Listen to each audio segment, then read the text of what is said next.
welcome. I see some new faces, some familiar faces. Amazing. I'd love to start off by just welcoming you all to, when you're ready, to feel free to turn on cameras. We're gonna start this week off the same way we always do, with the actually curious happy hour edition, icebreaker round. And then in between, I'm just gonna give you all a little bit of housekeeping for today. And there's gonna be a lot of vulnerability on my side up front, because that's gonna be my best way of continuing to warm up into this. I'm gonna ask for your empathy here. Can you guys help me warm up this week? All right, y'all here? All right, cool. So I'd love to invite a new face to help us lead off the first round by introducing themselves and doing one of the happy hour icebreaker questions. If you feel brave, just take yourself off mute and say hello.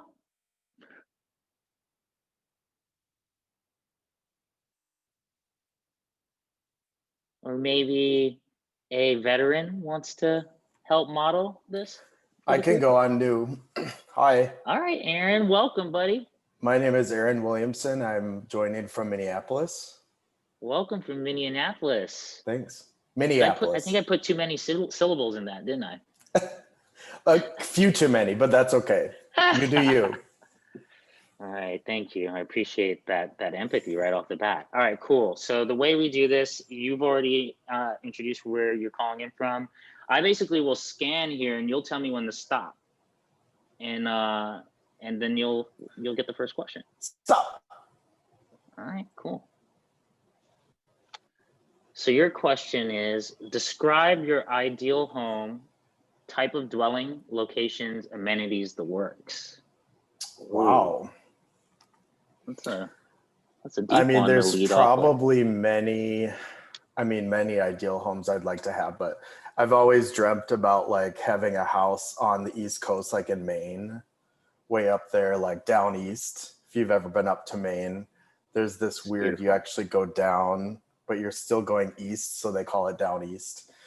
So I don't know, there's just, I grew up in the Midwest, so I think that's part of it. There's always been this like allure of the coastal lifestyle and the beauty of the ocean, and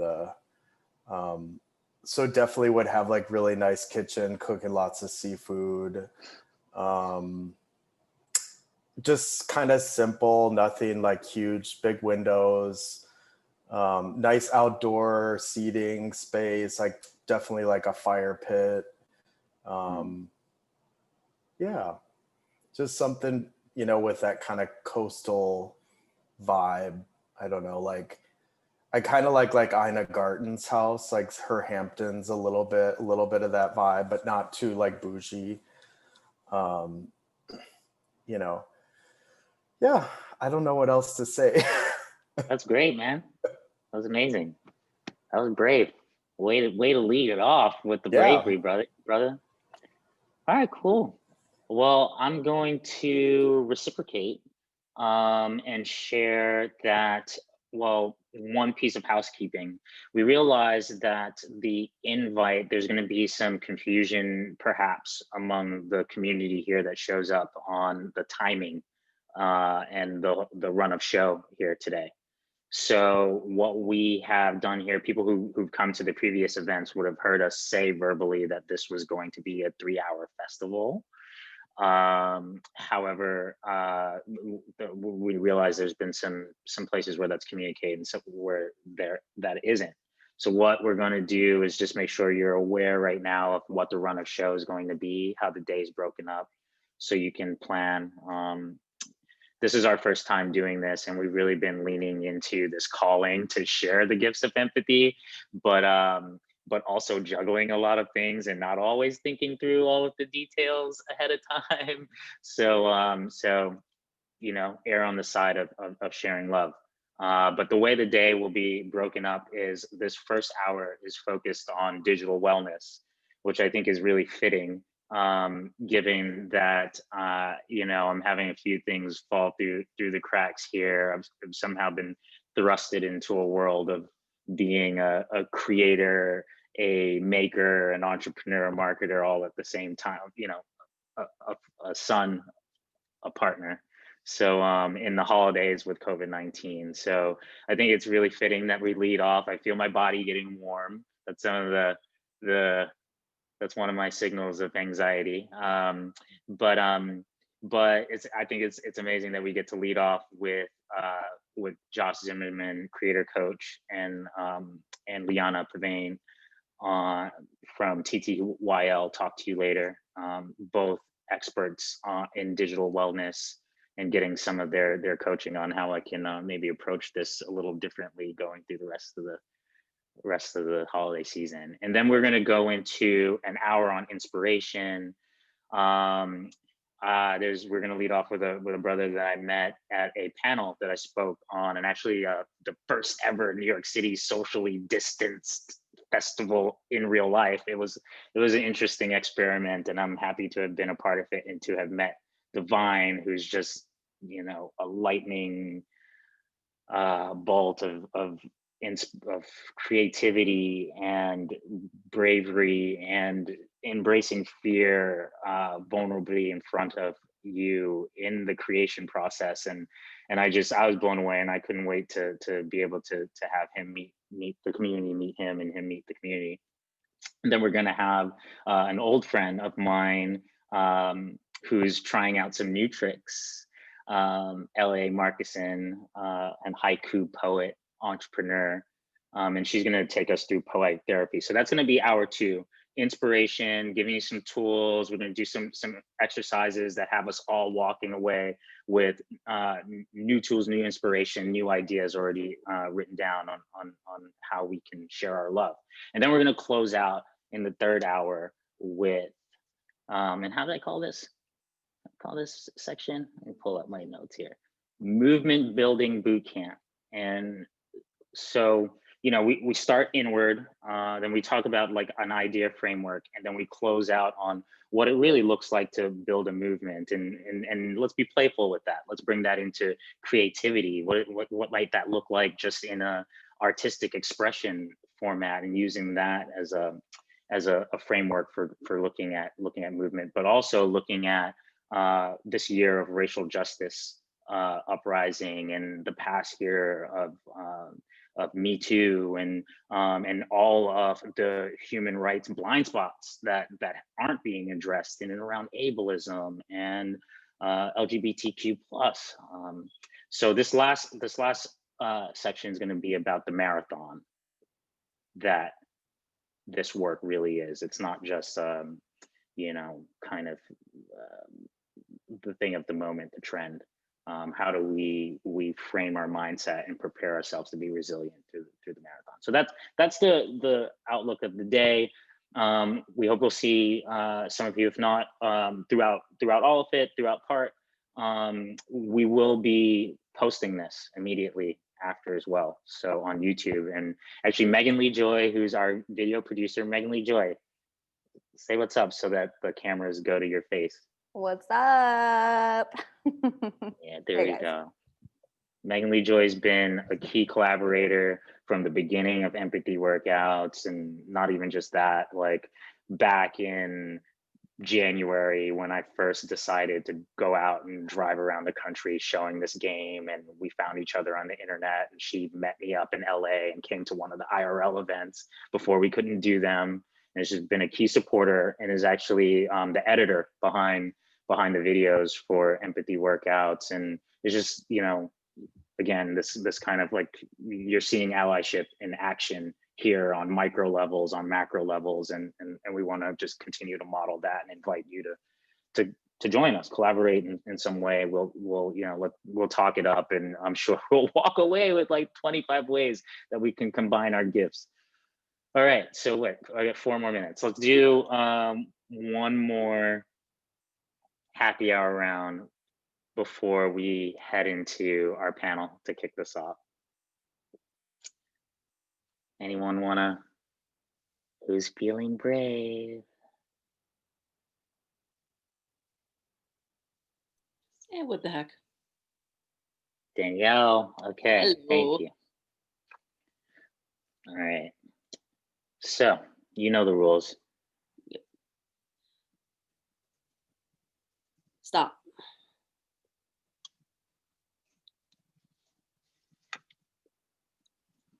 Where are you calling in from again, Danielle? I forget. I am calling it from Jersey City, New Jersey. Okay. I'm right across the river from you. Well, I'm actually in Boston right now. I've just relocated, but we'll talk about that later. It's still kind of across the river. Yeah, it's not too far. Yeah. Well, I'm hoping you have just as sunny a day as we have here. And your question is, what is the absolute best thing to do on a sunny day? Absolute best thing to do on a sunny day is to get a cup of tea, go outside with a book, find a nice tree or a nice park to sit in and just read and breathe and just soak in all of that vitamin D as much as you possibly can.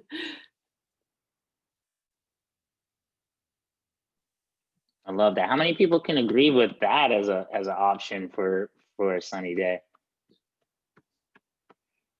Cool. All right. So that's my part of the warm up. Megan Lee Joy, you ready, girl? Ready as I'll ever be. All right. Can you lead us into a bit of a grounding for this day? Yeah, sure can. Oh, look at that. All right, you guys, we are going to jump into a meditation. So I'm going to invite you to get comfy, whether you want to lay down or just kind of wiggle your body into a sleepy, comfy little position. That is your choice. And I will invite you to close your eyes. And as you're closing your eyes, take a deep breath with us together in through your nose and out through your mouth. Another deep breath in, holding it at the top and releasing. And I'm going to invite you to continue this deep breath in through your nose, out through your mouth. Take this moment to close your eyes and really be with yourself, trusting in community, deeply breathing, filling yourself up, nurturing yourself. Looking within, I want you to marinate on the truth that what we face, we can feel, and what we feel, we can heal.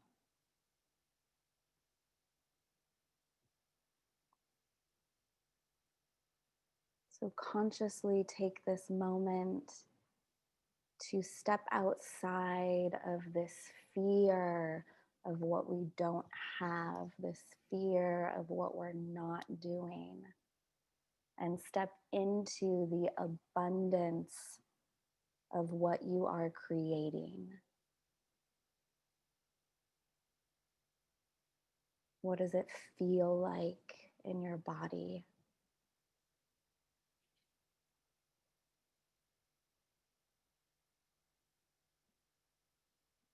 This resistance within us causes so much suffering. What could it be like if we flowed with it, experiencing it and choosing anyways?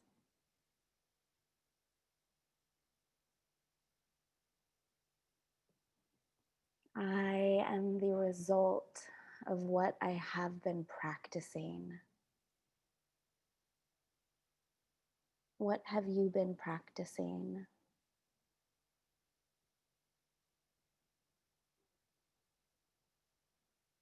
The biggest gift you can give is the gift of you to yourself and to the world.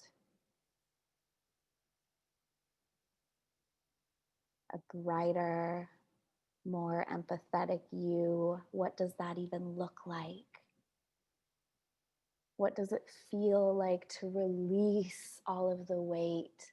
Take a deep breath in and release with a sigh. Ah, release that weight. Another deep breath in. Release with a sigh. Ah.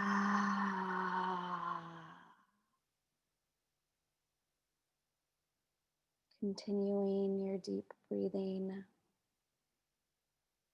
I invite you, instead of choosing to practice something, to be practicing it. I'm not releasing, I released. I'm not going to be more graceful in the future. I am grace. Next week, I'll step into healing. I am healing. I have healed. I am divine. I have compassion for not being perfect. This is a practice and not a perfect.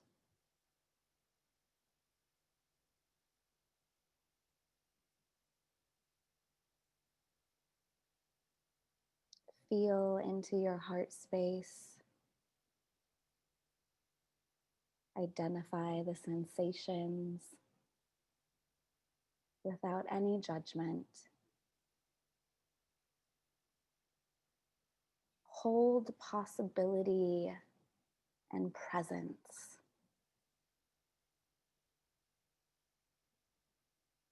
What does that space feel like?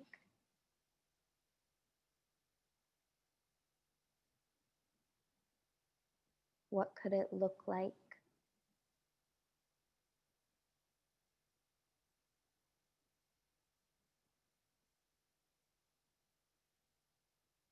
Continuing this deep, nurturing breathing.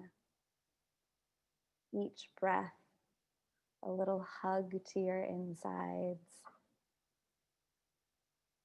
When I am in possibility, I am present. And when I am present, there is possibility. Ground into this present moment, letting your body melt into your chair, into your bed, into your surroundings. Grounding into this earth that supports you, that is consistently there as your foundation. Forever giving and receiving and sustaining itself so you can learn how to do the same.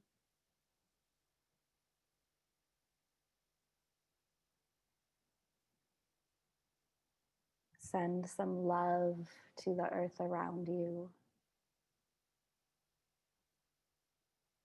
Send some love to the people in your community, in your world, in the world.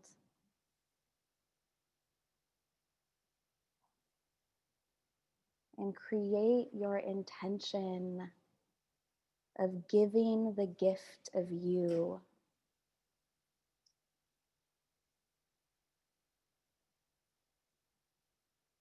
Intentions turn obstacles into opportunities.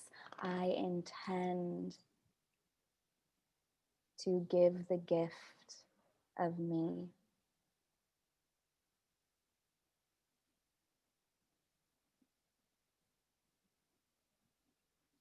Take a deep breath in through your nose. Release.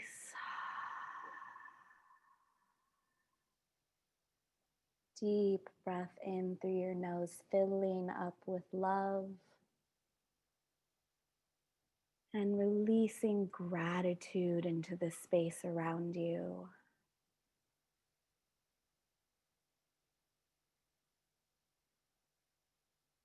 Seeing a small ball of light in your chest, an energetic ball of joy. I want you with each passing moment to see this ball getting bigger and brighter, warmer.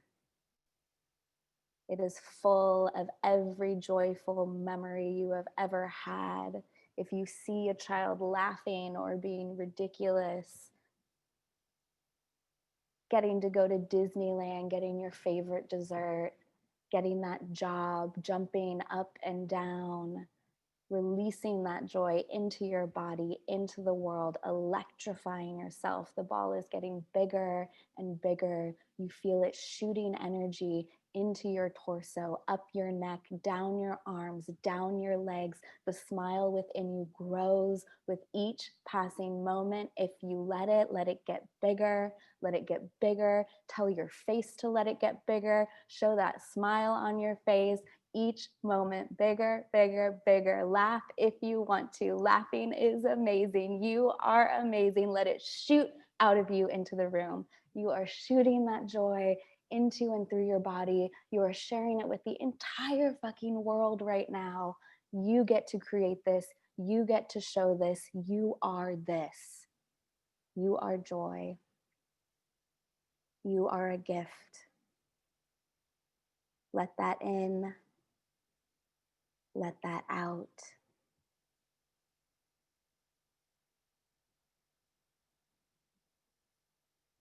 We will take a final deep breath in together and release it with a smile.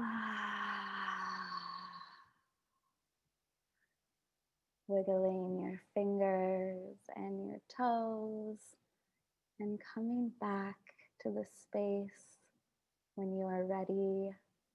Cameras on, smiles lit.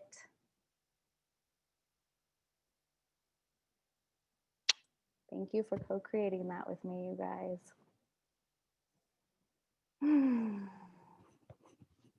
Thank you, Megan. Jazzed up. Ooh, welcome back. Look at that. Teamwork.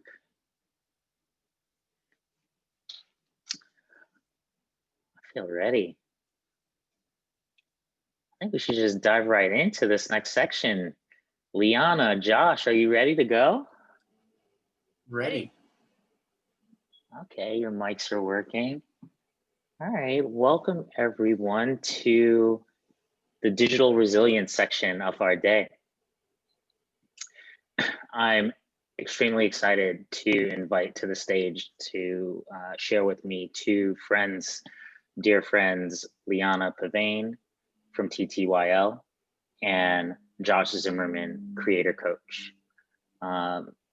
Two people that I turn to for advice and will be turning to more here as we go through the holidays. So guys, it's been we're about halfway through this big consumer rush. We're through the weird Thanksgiving. A lot of people, I know some people here don't celebrate that, some people do.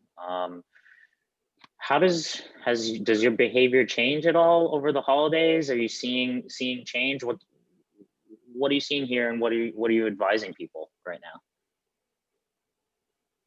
Josh. So thank you so much for having me, and to everyone behind the scenes and everyone here. I love seeing your faces, and what I'm seeing is a couple different sides, because the clients that I work with are doing brand deals, right? But they're also people and having to go through the holidays, as we know, is a really a time of getting together, but of heightened anxiety and stress and tension. And then you have the pandemic, and then loss of job and security and unstable ness. And so what I'm seeing is that there is a uptick in finding resiliency within oneself for my clients. I'm also seeing across the board, I think that is really important is a fatigue. And that's, So are you experiencing that yourself as well? Absolutely. Absolutely. Yeah. I think I made the decision personally, my parents just live an hour away. And I made the decision not to be with them for Thanksgiving, which was really hard. And just losing my grandmother, my mom's mom, and wanting to be with, not from COVID, but during COVID, wanting to be with them, and having to practice empathy and being self-aware of what I need, while all of the consumerism is inundating you, is definitely hard. Right. And so what are you doing to make sure that you can continue to show up because I mean, your job requires that you have to navigate show up. That, right? My job is to hold space. I'm trained as a certified coach for digital creators, celebrities, creatives, and executives to be there to hold space for them. But that takes a huge drain on me. And so what I need to do for myself is always know that I have a good support network around me that I can lean on. And I always go back to the analogy of the oxygen mask, which we've talked about before. But when you're on an airplane and cabin pressure drops and they tell you to put your oxygen mask on before anyone else, and you go, that's really weird. I'd rather help the person next to me. And you had to really think about it to say, well, why is that happening? That seems pretty greedy, right? Right. That makes sense. Yeah. I mean, you gotta kind of take care of yourself first before you can help anyone else. So Liana, welcome. Thank you for joining me, and thank you for just being such an amazing supporter over the years. I would love to get a sense of what's your holidays look like. TTYL, when we met, was an IRL event experience. You've had to make a ton of pivots over the last few months. It's the holidays now. If I remember correctly, you had to get like an emergency COVID test in New York City. Give us a sense of what your reality looks like right now. Yeah. Thank you, Michael, so much for having me, and you've been an amazing friend over the years as well. So I appreciate you and everyone here. Thanks for listening. So yeah, I've definitely had an interesting COVID experience. My company is all IRL based, all events based without phones. We are all now extremely plugged in. And I, listening to Josh and hearing what he has to say, I've been in a place recently where I need to help myself. And I can't help other people until I do that. So for me, this has been a really difficult push and pull time, where I've kind of tried a lot of different things with my business, kind of lost, I guess, where I really want to focus on, because the events were taken away from me, and virtual events just didn't seem like the same. It wasn't fueling me, wasn't giving me joy or passion. So you know, and then I find myself tech fatigued and exhausted because I'm, you know, going to watch an episode midday, which is like so unlike me. I'm very like usually restrictive with my tech. And just because I'm as well like a digital wellness coach doesn't mean that I'm perfect.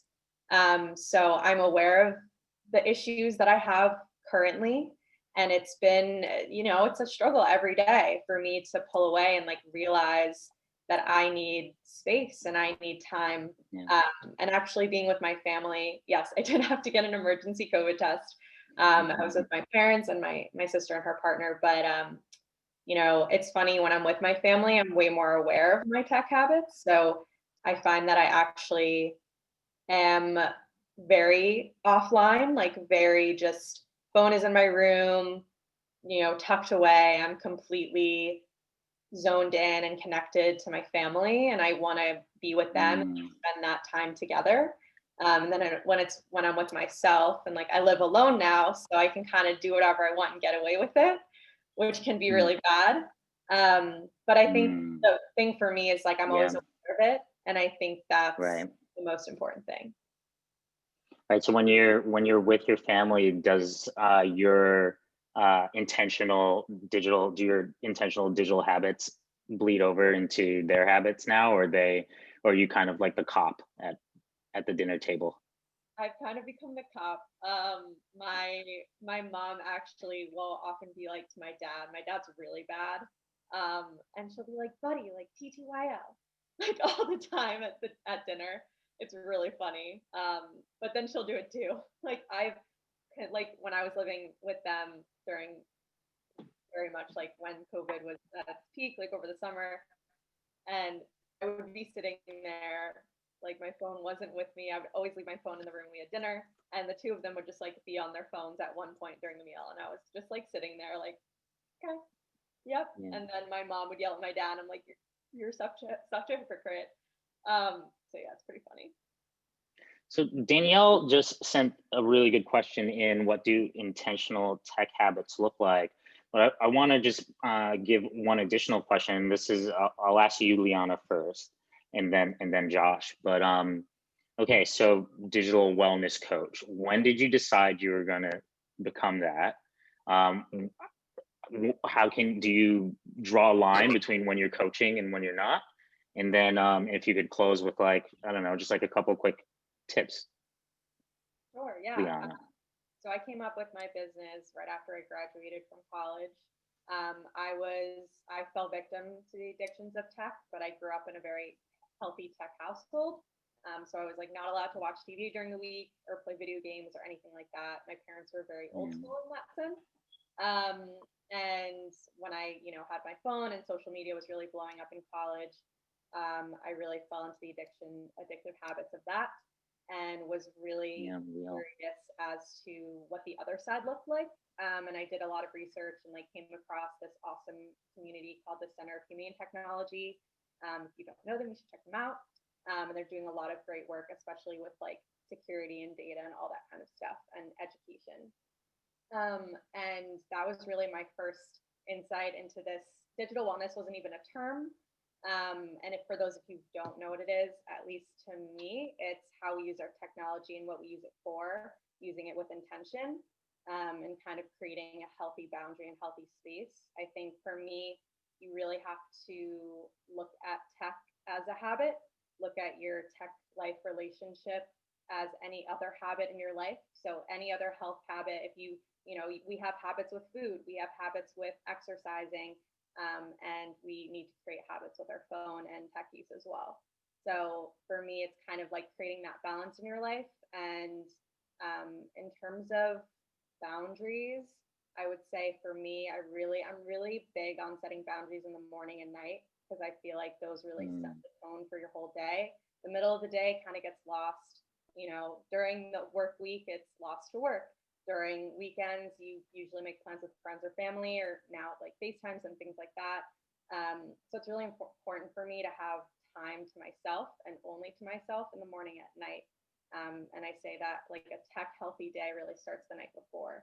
So it's a matter of replacing that phone on your nightstand or like near your bed, like really putting it away and having that free space. Like I do not use technology in my bed. I'm in a studio, so like it becomes a little trickier. But I don't bring my computer or my phone. I brought my computer once. That's a lie. I brought my computer once to my bed when I was having a really bad day.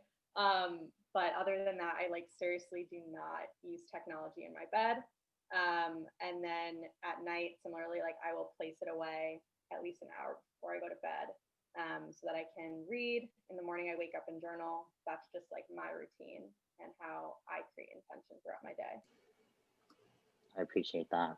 I'm taking notes and I'm looking over at Caroline because I'm so bad at breaking all of those rules. So Josh, yes. How long have you been into this world of digital wellness, and what brought you into this realm? Well, I think one of the really interesting things about digital wellness, right, is what Liana had said is it's about digital wellness. And we all know, and if you don't know, now you will, that when you get a like or a share or a follower, that's a hit of dopamine.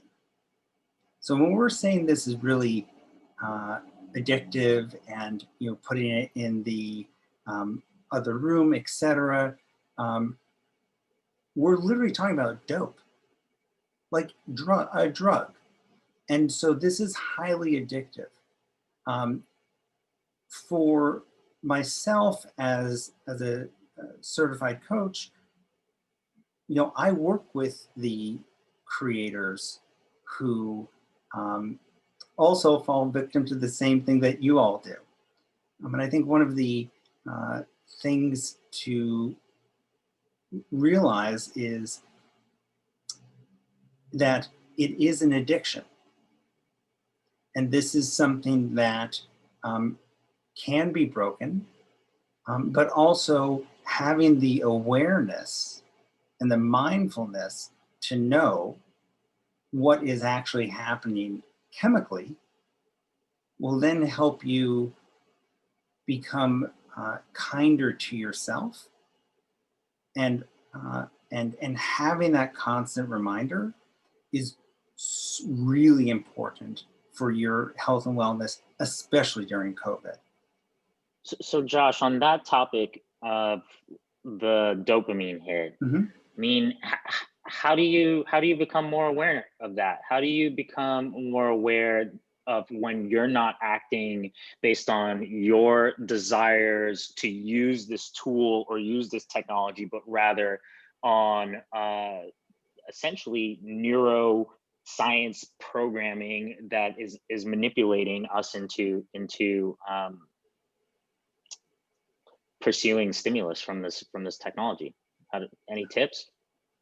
Well, I think there's the first thing is being aware, right? And some of the things of putting it in the other room is a good block, right? And everyone gives the excuse, oh, well, my cell phone's my alarm. Well, you can buy an alarm clock. They're still available. You can go on Amazon during your time, your allotted time that you want to be online, and buy one. I think it is when you get the feeling, if you're on any kind of platform and you get that feeling of like, I wish, I should, I could, I need, I want. There's your clue. Or if you post something and then you go back and check to see how many likes you have or how many comments you have, that is a good indication that you've sort of dropped into that addictive behavior. One of the techniques is really a mindfulness and awareness and saying, okay, this is gambling, alcohol, drugs, etc. It's addictive. So if we're able to limit ourselves and be aware, which is really hard, then we'll be able to move through it, but not without support. it's really hard to do alone. You know, the other thing that I will say is that, especially on Instagram, which is a great platform, they're all great platforms ideally. But the important thing to think about is, you know, and I'll you know, how many of you out there are, will be scrolling and scrolling and looking at these and going, I wish I could, I want, right? A lot of the times, if we take a step back and have awareness around this, the awareness around it is every single picture that you see, every single video is curated. It's telling a story. Nobody goes out there to take a picture or a video and just throws it up there. There's thought behind it. And so if you realize that, and you realize, oh, this person is giving me a snapshot, just an image of what they want me to see. Right, right. Then you can start to realize, oh, that's not really what's going on. That's just a moment in time that's been curated with filters. Yeah. So Liana, in your practice, does this aspect of what's curated and what's real, does that come into play as well? And I also see there's a lot of activity here in the chat, so feel free to catch me up, because I've been listening in to Josh and also coordinating other things. So yeah. Yeah, no, I was just, people were really like interested in the tech habits and like how they help my everyday life. And then also I just like love the alarm clock comment, and I'm very big on the actual alarm clock. So I have seasonal. That's a good one. Which is really common, especially in the Northeast, or like Northern Hemisphere, because we have less light. Like I'm a person who thrives off light. Like I'm a summer goddess. Bring me to the beach every day kind of person. But I don't know, I would never live in California, but that's just me. So I suffer during the winter. But what really helps me is this thing called a SAD alarm clock. So they actually have these alarm clocks that wake you up slowly over like half an hour period of time, and it lights up your space. Like the sun, I also leave my shades up a little bit so that the light comes through and kind of like wakes me up naturally, which helps a lot. So that was one part. And then the other part was just talking about how these habits kind of help me. Like for me, when I am really in the zone and like create space in my life and follow my tech life balance habits, I find that my creativity, imagination, and productivity is just really in flow. And I feel like just a lot of what Megan was talking about in her meditation earlier, that to me, like those prompts and like those feelings of I think being a human being in the moment, living in the now, and rather than a doer. I think as we often forget, like we're human beings, not human doings. So that's a big thing for me that I've been working on recently. And actually something that my uncle, like we had this like big conversation. He's like an amazing person in my life. And my best friend is very much a doer, a wanter. And I'm very much just like a beer, and like I'm very much just like going with the flow, like let things happen as they come. But there are certain things in my life where it's hard for me to like sit by. So just letting things happen as they're supposed to is something that I think we should all work on more, and something that I'm constantly working towards and working on. And then going back to the original question, can you give me like, can you rephrase it again? Because I got sidetracked. I'm so present in what you were saying. It just like brought me right back into being here in the panel. So I mean, you know, what I want to, I guess, do with the last bit of time that we have here is give you an opportunity to share with the audience what TTYL is, where do you think it's going, and how can people support your vision and support you. For sure. So TTYL is talk to you later. It is a tech-free community dedicated to human connection. So I typically host in-person events in New York City, pop-ups, in restaurants and like cool spaces, where I take people's phones at the door, and we have board games, coloring, and Play-Doh set out. And then each event is themed. So I'll do a dating event, or a live entertainment night, or a mystical night with tarot and aura readers. Actually, Curious has been there a bunch of times, which has been super, super amazing. We partnered in a really fun event earlier this year, and the end of last year. And I always have his card game, all about human connection. And I think actually Curious just really brings out my intention with TTYL. But yeah, it's really, it's for people who just want a community and want support, and want to just connect with other humans. It's a place where people can feel comfortable coming alone, leaving with a friend. But right now I kind of, as I mentioned earlier, I kind of took a step back. I'm kind of like reevaluating what I want to do. I think for me, I realized that in-person events is really where I want it to go and what I want it to be and always be. So I've paused all of that kind of stuff right now, thinking about, sort of a podcast idea potentially. I've been playing around with like IGTV a little bit on Instagram, and talking to other people in the space. But yeah, for now, I think we're really going to need something like this when the pandemic is over. I think people are just really going to flock to events and like in-person connections, and the first thing they want to probably do is just put their phones away. So I think that what I'm hoping is that what I've created before the pandemic is just going to kind of spiral upwards afterwards, and people will realize that. But yeah, I'm open for if people want to talk to me individually about coaching. I'm happy to coach on one-on-one. And yeah, just check me out on Instagram and message me and talk, and happy to support. All right, so let's definitely throw your screen name in the chat, and I'm gonna also save some time here at the end for a Q&A. But Josh, tell us, Creator Coach. I really like that name. It's catchy. What is this Creator Coach movement, and how can people learn more about you and get involved with what you're doing? Sure. So I have a background in entertainment, been around in entertainment for longer than I'd like to admit, but 15 years. And ended up, went to school for broadcast journalism because I loved telling stories and sharing other people's stories to a larger audience.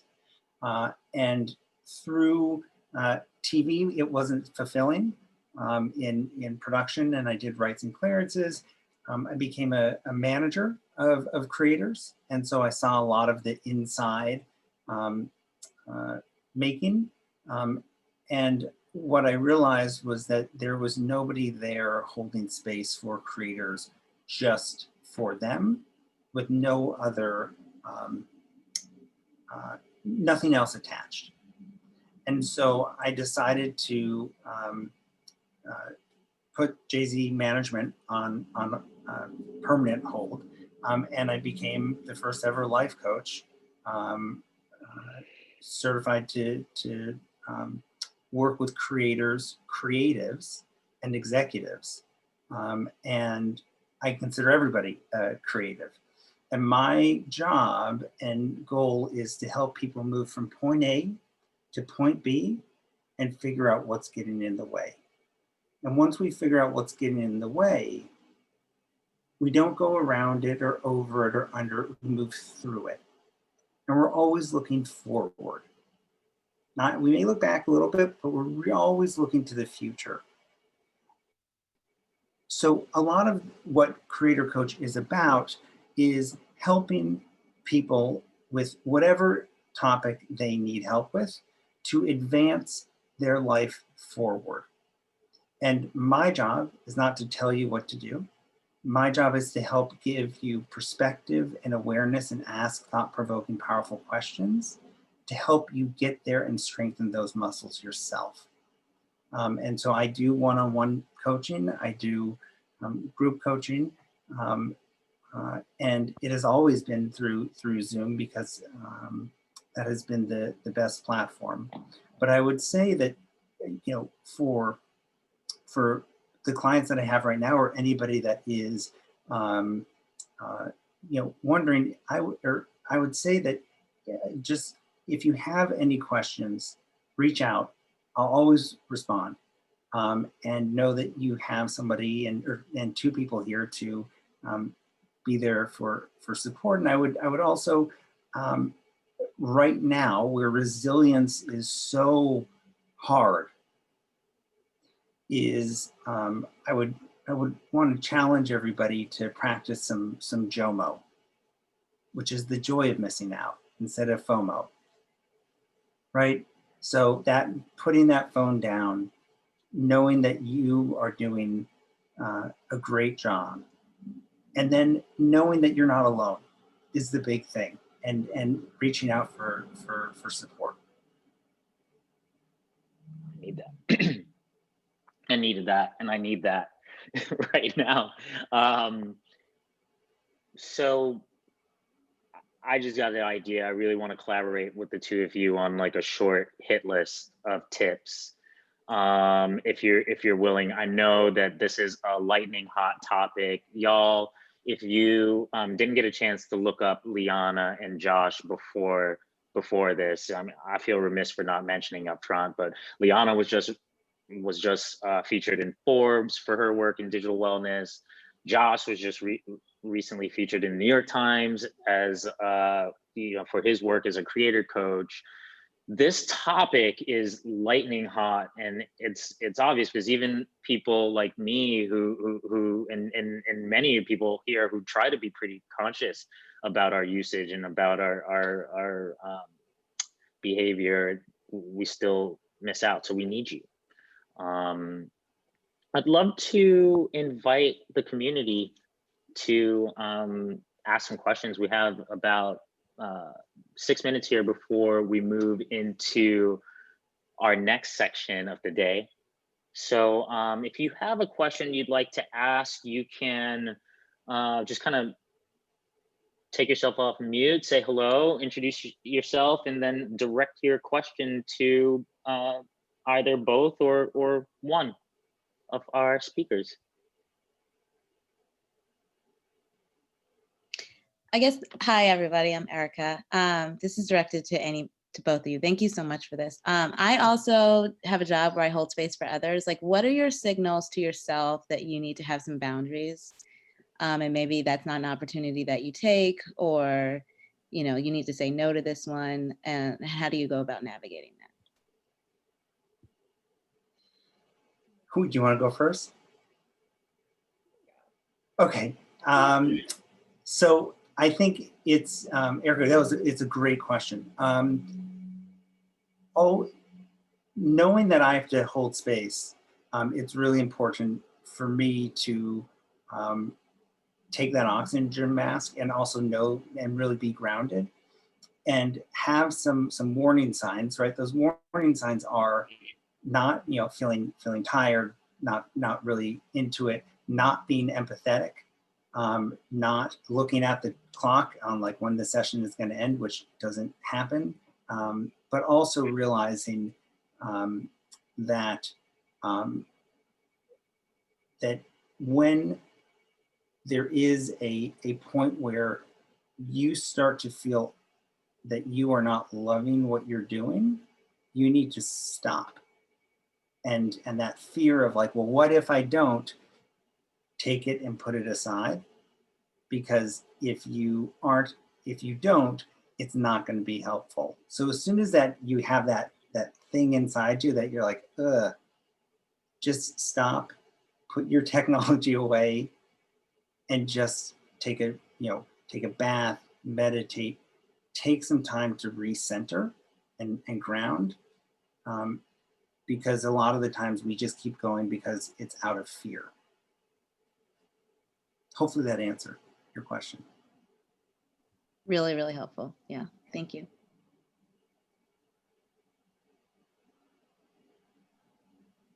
I mean, Erica, I would love to chime in on that and say that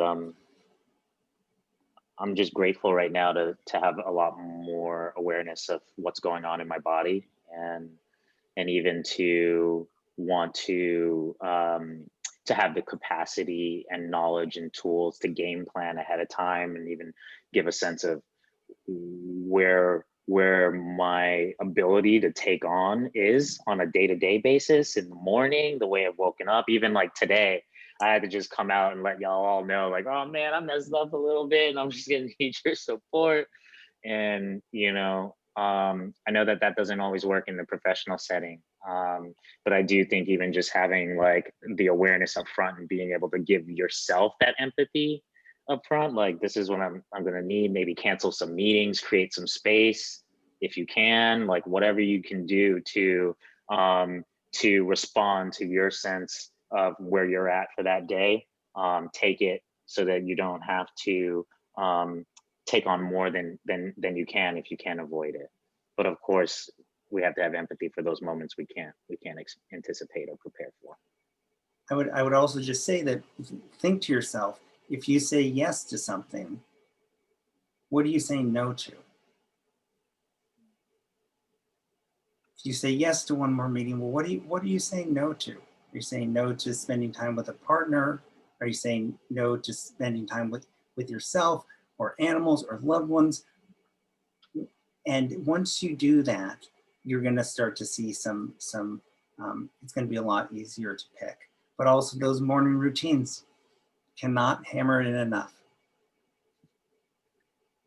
Yeah, I think amazing. Oh, sorry. I just wanted to add. No, go for it. That in terms of connections, like taking meetings and things, I've learned a lot this year about just listening to your gut in terms of who to partner with and who to take meetings with, because I just wanted to do all the things and really kind of got sidetracked as to, okay, but this person and this partnership, that's not really like who I want to be partnering with or who I want my business to be associated with. So people are going to be really excited once you start building momentum in whatever you're doing to like be a part of it. But it needs to be a right fit, because then no one's going to want to join or come if like they're like, how do these two people, that doesn't make any sense, you know?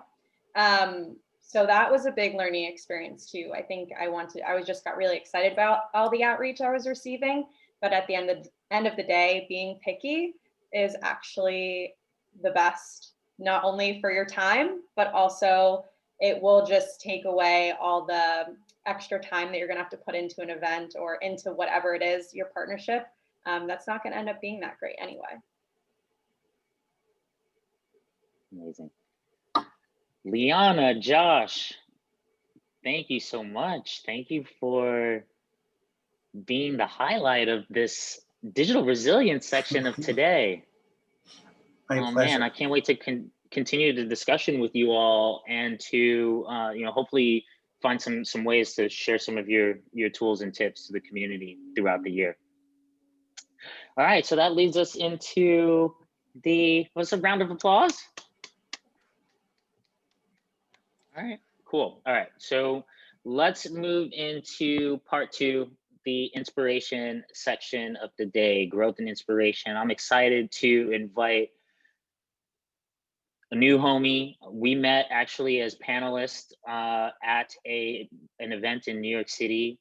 And I was blown away by Divine's story, not only the amazing things that he's accomplished, but also this unexpected leap that he's taking with his life right now, that is so synergistic with where I'm going in an odd way. So when Liana, you talk about finding the right people to collaborate with, this is another example. So it's almost passing the baton to tease something that our friend Kanane has shared in the past. Divine, welcome, sir.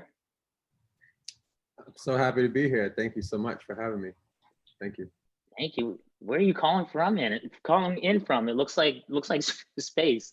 Yeah, that's the place I like to be. But my physical body is in the tiny little village in New York called Brooklyn. So that's where I'm reporting live from. But hopefully I'm in the same space as you all right now. Space Forest. All right. So Divine, thank you for coming and gracing us with your presence here on this busy Sunday. You know, I'm going to turn it over to you. Basically, I would love for you to share your story with our community and give us a sense of what growth and inspiration looks like in your world. Okay, thank you. And I also want to take you through a session, a visual session. It's called Dreamstorming, because that's the title, right? Dreamstorming. So if you could just shoot me over hosting privileges so I can share some stuff as well. But my name is Divine Bradley. I'm a futurist. I'm a time traveler. I am a social imagineer, creative consigliere. Basically, I've been outside like the bubble of the Matrix for the past 2 decades. When I was 17 years old, I decided to drop out of high school because I just couldn't focus being in a high school that had about 7,000 students in Brooklyn. It's hard to learn when you have 60 kids in your math class. And decided, you know what, I wanted to just take matters in my own hands and created a community center when I was 17 years old. So I did that more as like creating a portal in my neighborhood for young people to use their time more productively, and did that for some time, and then went on to create other community centers. I had this vision as a teenager to create like this like Wakandan like portal within plain sight, right? Like you can just move through the neighborhood and like walk into a door, and then all of a sudden you're like whisked away into this magical world. And so that's what I was doing at a young age. And I didn't necessarily know what I was doing, but I just knew that I had to take an innovative approach towards creating the change I wanted to see in my neighborhood. So I did that, and definitely skipped out on going to college, definitely skipped out on going into like my career field. So I didn't go into the corporate world or anything like that. I kind of just believed in my vision for what I saw for my community and beyond, and like just double down on that, double down on these dreams. And that has led me to doing work all around the world. It has allowed me to help corporations even reimagine the work that they have been doing. So for like one example, I converted Ralph Lauren's headquarters in New York City into a school and created a fashion business program for young people who couldn't get into universities, focusing on fashion. So we converted every department into a school, a college. And so we had young people learning about the creative side and the business side of the fashion industry, in turn creating products that were then sold, and we got 100% of the proceeds from it. And I've done that on a publication level, worked with like Rodale Publishing, same thing for young people who are interested in like journalism and photography and media. And I just kept on going into these different industries, reimagining what it could potentially look like.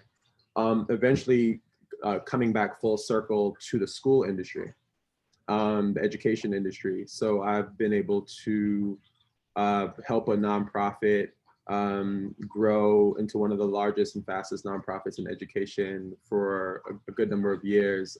That nonprofit had to, downsize prior to COVID, and they're just reshaping, their future. However, I was able to create what's called a possibility school. So basically go into a school as a role called the dream director, get into the school, become a social and cultural provocateur inside the building, find out what the young people wanted, find out what the school wanted, the administration wanted, the community wanted, and figure out ways to create new cultural norms that would become like black holes for disempowering norms, right? Like create new policies and new projects and new, just based off the young people's dreams and the community's dreams that they had.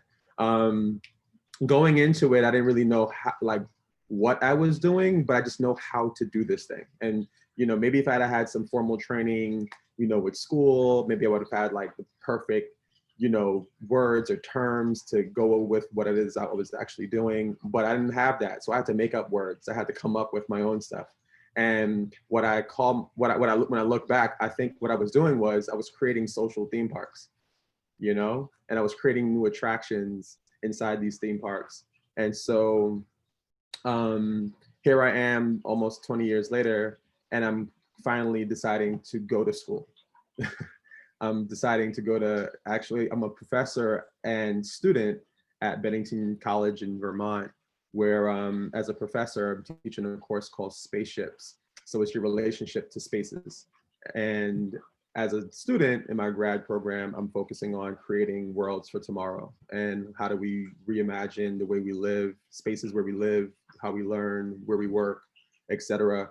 And the framework behind my thinking is connected to, you know, this framework of like ideas produce arrangements, and then arrangements produce effects that we experience. And many people, they don't, you know, pay attention to the arrangements that's producing the effects that you have. One quick example on this is that like a teacher in a classroom could have chairs facing the board to focus on the one instructor in the room, looking in the back of the heads of all the students. And that's an arrangement that produces a specific type of effect of learning. However, if you take those same chairs and put everyone in a circle, you know, the effects of that experience will be completely different, you know? And so that example I use and apply to different problem solving when it comes down to like social issues, and when it comes down to cultural issues with, you know, just people, whether it's young people or adults. So I'm now interested at this point in my life to just provide the seeds of these of this type of thinking to a new generation of young people. So I'm focusing on how can we inspire a new generation of thinkers and ideators. And you know, as a part of this session, I want to just provide you with some tools of what you can do to kind of like stir things up in your own mind and start to like look at things from different angles and different perspectives and different abstract point of views, and you know, see if you can reimagine some of the things you got going on in your own world, in your own life, in your own work, because some of those creative ideas could provide, you know, a world of new understanding that could support you. So without further ado, I'm gonna have some music playing in the background, because my belief is that music, the way art decorates space, I think music decorates time. So I got to put on some vibes while I share some things with y'all. Can you hear my music? Thumbs up, can you hear it? No? Is it loud? If it's loud, do it like this. If it's not loud, all right, cool. Oh, it's loud? All right, good. Can you still hear me though? All right, cool.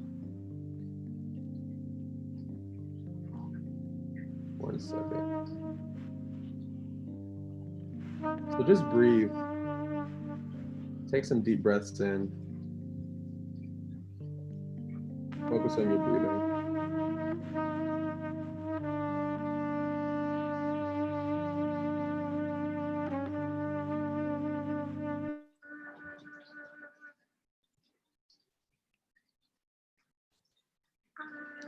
So we're gonna get into a dream storm. If you have paper and pen, please feel free to grab that, or you can write in the chat if necessary.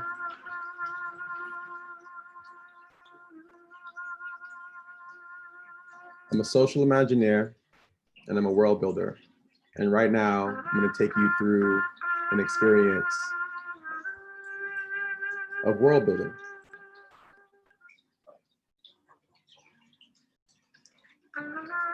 Your perception of your world is limited by your own imagination. So we're gonna just dive into dreaming up some cool ideas.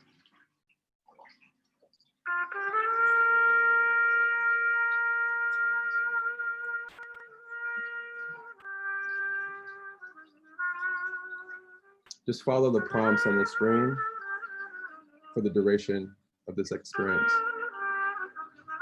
Times may vary.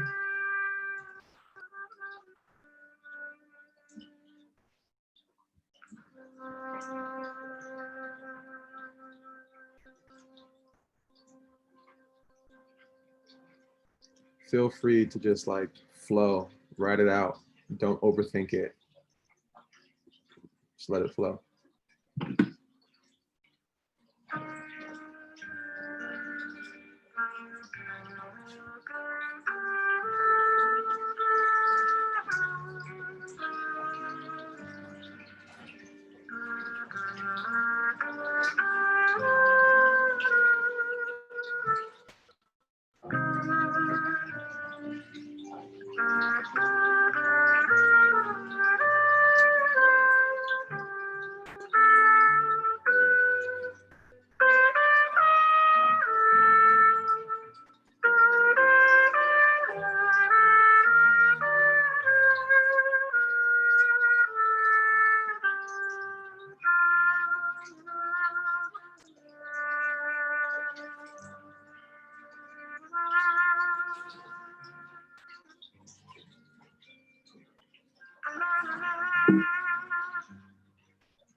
Second question.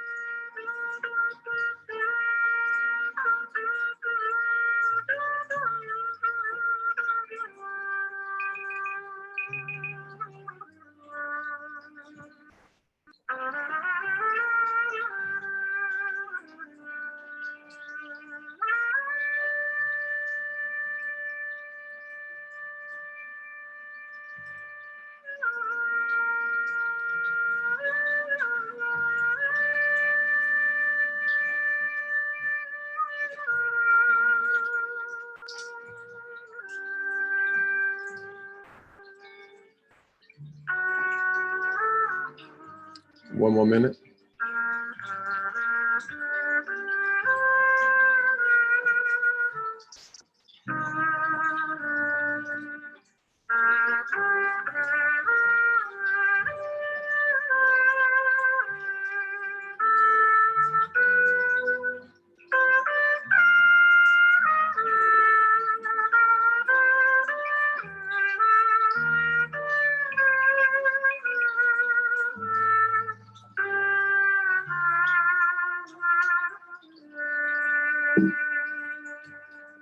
Final prompt.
I want you to close your eyes and see these dreams play out in reality.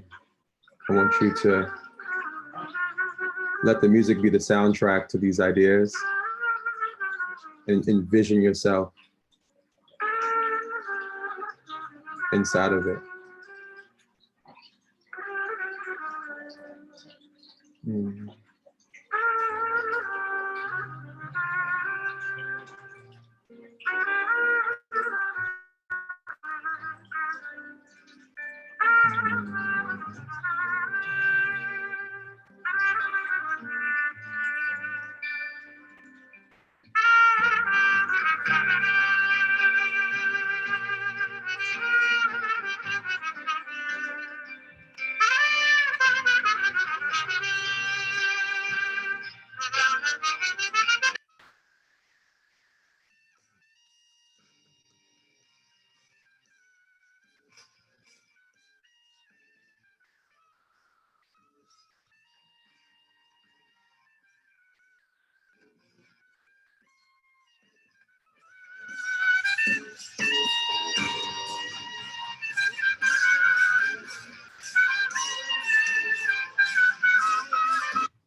Welcome back.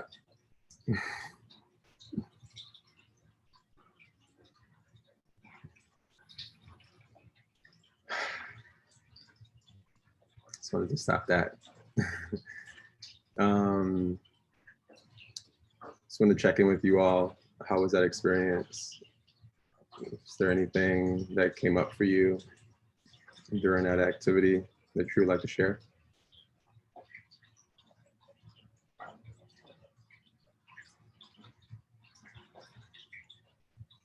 Jen, please jump in.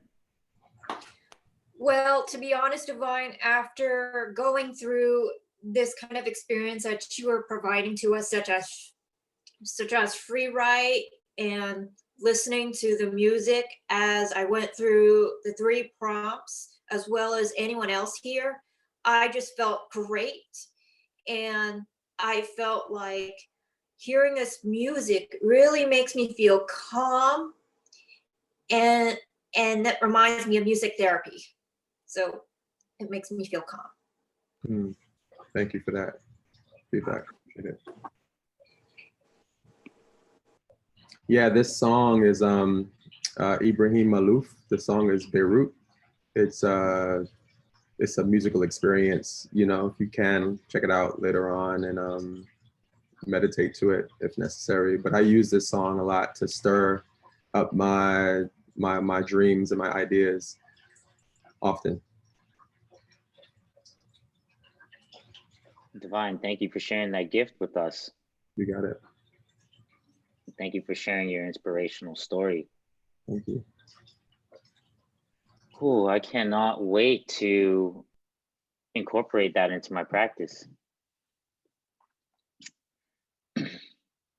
So let's continue on in this inspiration journey. Let's go a little bit deeper here.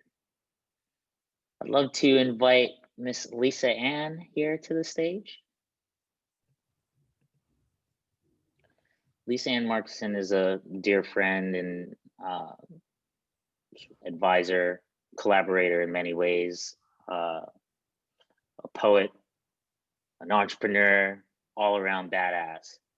Lisa, I'm curious how you introduce yourself, and why don't you just go ahead and lead us from an introduction right into the poetic therapy. Hello. I'm trying out a new backdrop because Michael actually coached me a little bit before this and said that I should really try modeling some vulnerability, which is not actually one of my strong suits. So I'm in my little corner of my office with this like 5-foot tall oil painting that my mom found me on the internet, and my pet unicorn, and my dulcimer, which I'll show you guys a little more of in a moment.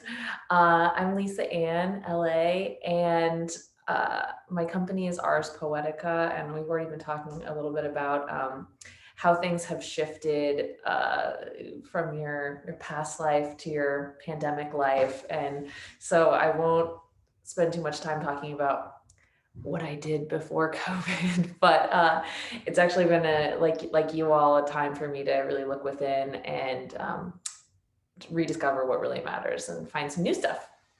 So just as a very brief introduction, my first focus with my creative agency was to do interactive entertainment at events, mostly luxury events in New York City, which, as you can imagine, is not in high demand these days, as it's illegal to get together more than like 10 people at a time.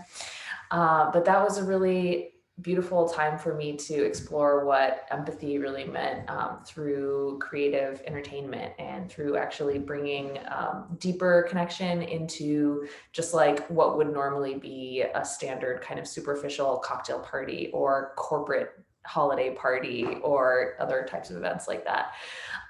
So I've been doing that for a really, really long time, 7 years of running my own interactive entertainment and poetry company, Arts Poetica.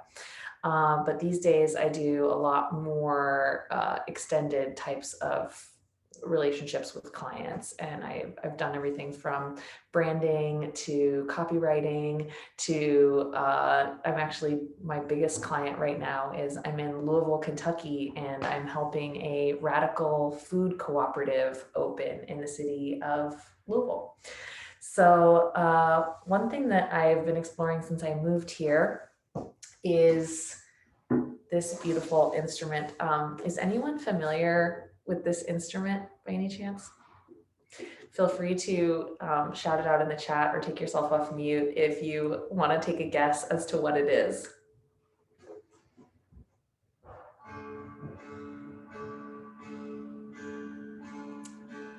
Megan Lee Joy has seen it, but doesn't know what it is. A lot of people guess that it's like a medieval lute or something.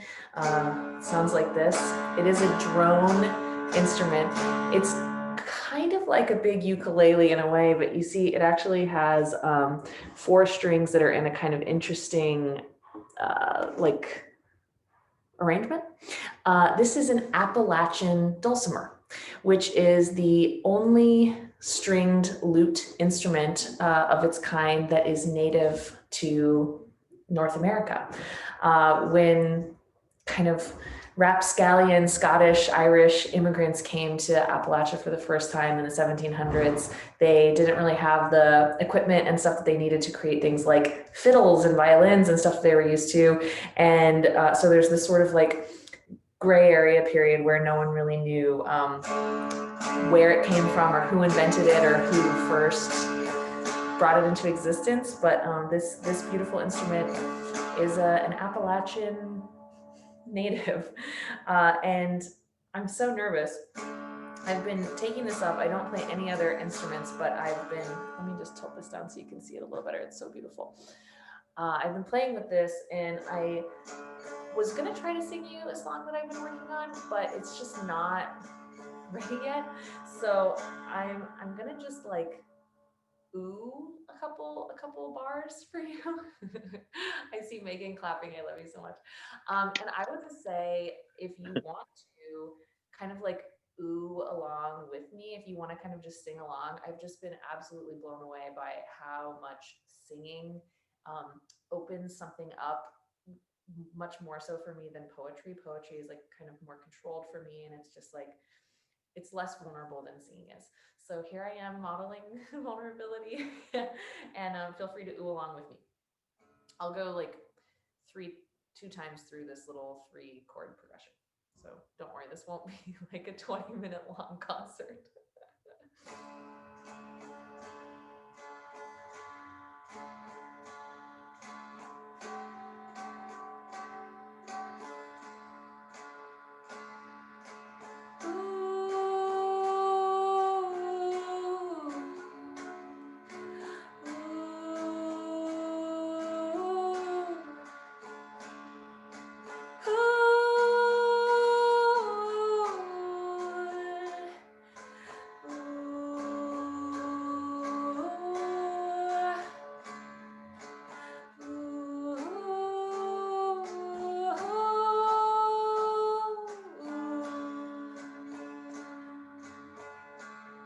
One more time.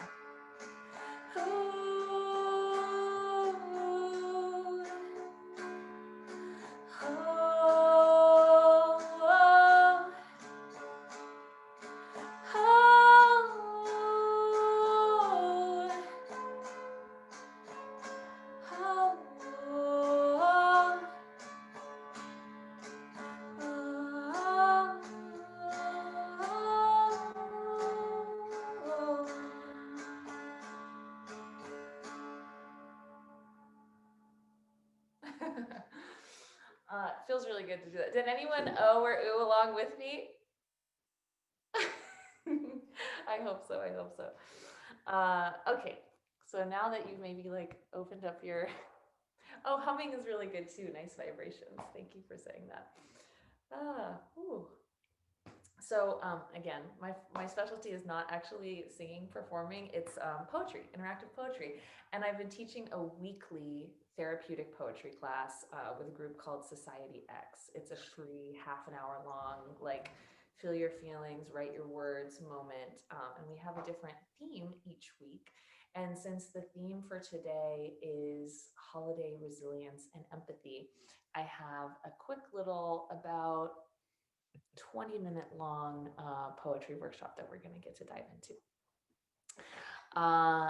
Let's see. First, we're going to do, whenever I do this, because it's such a short workshop, usually I put a timer on, similar to how Divine did. I loved your section, Divine, by the way. I started to get into the zone. So we're going to do 3 little tiny warm-up exercises that are all 90 seconds each. Which is so fast, but I feel like it's a really good way to just push yourself to get something down on paper before you have to be creative and write something more with form. So the first prompt, oh, also, by the way, sorry to jump around so much, but usually I share like an inspiring quote about the theme, but when I was looking for inspiring quotes about the holidays, I truly found like the worst trash of quotes. Like I could not even believe this stuff that I was finding. So the quote that I found that I thought was so funny to share, usually I share like deep stuff by like Plato and Virgil and stuff. I literally found this quote from Ellen DeGeneres saying, "Nothing says holidays like a cheese log." So just really keep that in mind while you're writing. I'm sorry, I'm just joking. Please don't keep that in mind. Okay, 90 seconds on the clock. And the first warm-up exercise question is list down the names of 5 or more people who you would usually spend time with over the holiday, or you would usually connect with over Thanksgiving, Christmas, Hanukkah, Kwanzaa, whatever is your holiday in the wintertime. 5 people is a great number. More is fine. So enjoy.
Okay, so hopefully you have a few people, and it brought up weird stuff for me. I don't know about you guys, but I ended up writing a bunch of like names of exes who I spent multiple holidays with, who I like definitely don't hang out with anymore. Interesting.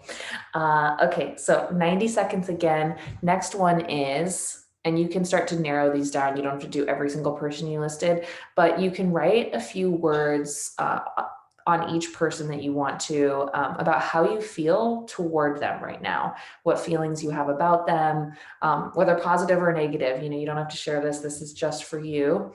90 seconds, try to get at least 3 or so of a few words, and maybe like, one good, one bad, something.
Wow, that was also fascinating for me.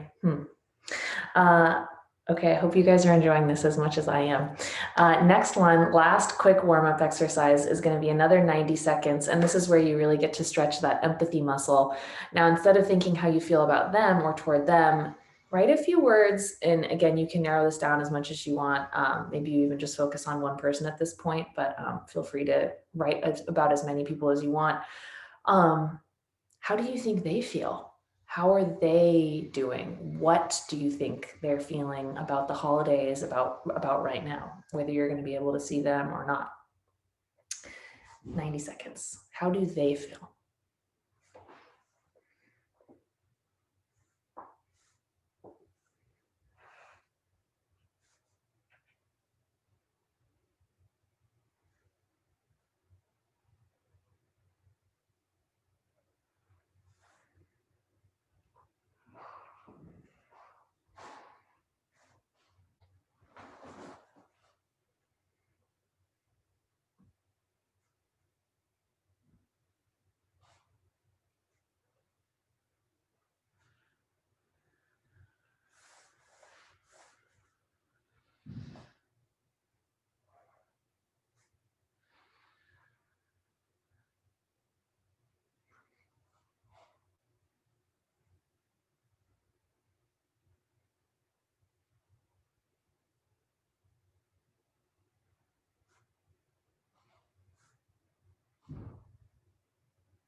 Wow, that one could have been even longer. Okay, Michael and Caroline, do you have the longer prompt choices on a little slide, or should I pull them up from my phone? Before we do our final We have them. We'll okay. throw them up. I'll be ready to see those in just a minute. Before we do our final long prompt, where we're actually going to use the Actually Curious cards as our writing prompt, if anyone does want to take themselves off mute and share, that will be so fun. But what I was thinking we could do is we could actually write a haiku dedicated to one of the people on your list. And this could be something that you give them as a gift, or something if it's maybe you're working on some more difficult emotions with them, maybe you just keep it for yourself, or you like send them a word or something. But let's do just like 2 minutes really fast. It doesn't have to be a complete haiku or, you know, a perfect work of art. But I personally find writing haiku very quickly is actually a really fun way to play with constraints and how that can help grow your creativity. So for anyone who's not familiar with haiku, it is my specialty.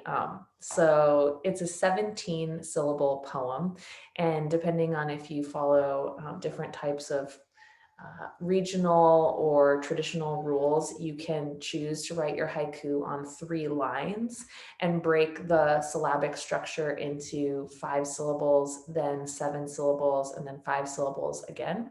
Or if you don't want to be as traditional, you can just make it 15 to 17 syllables overall and do any line breakup you want.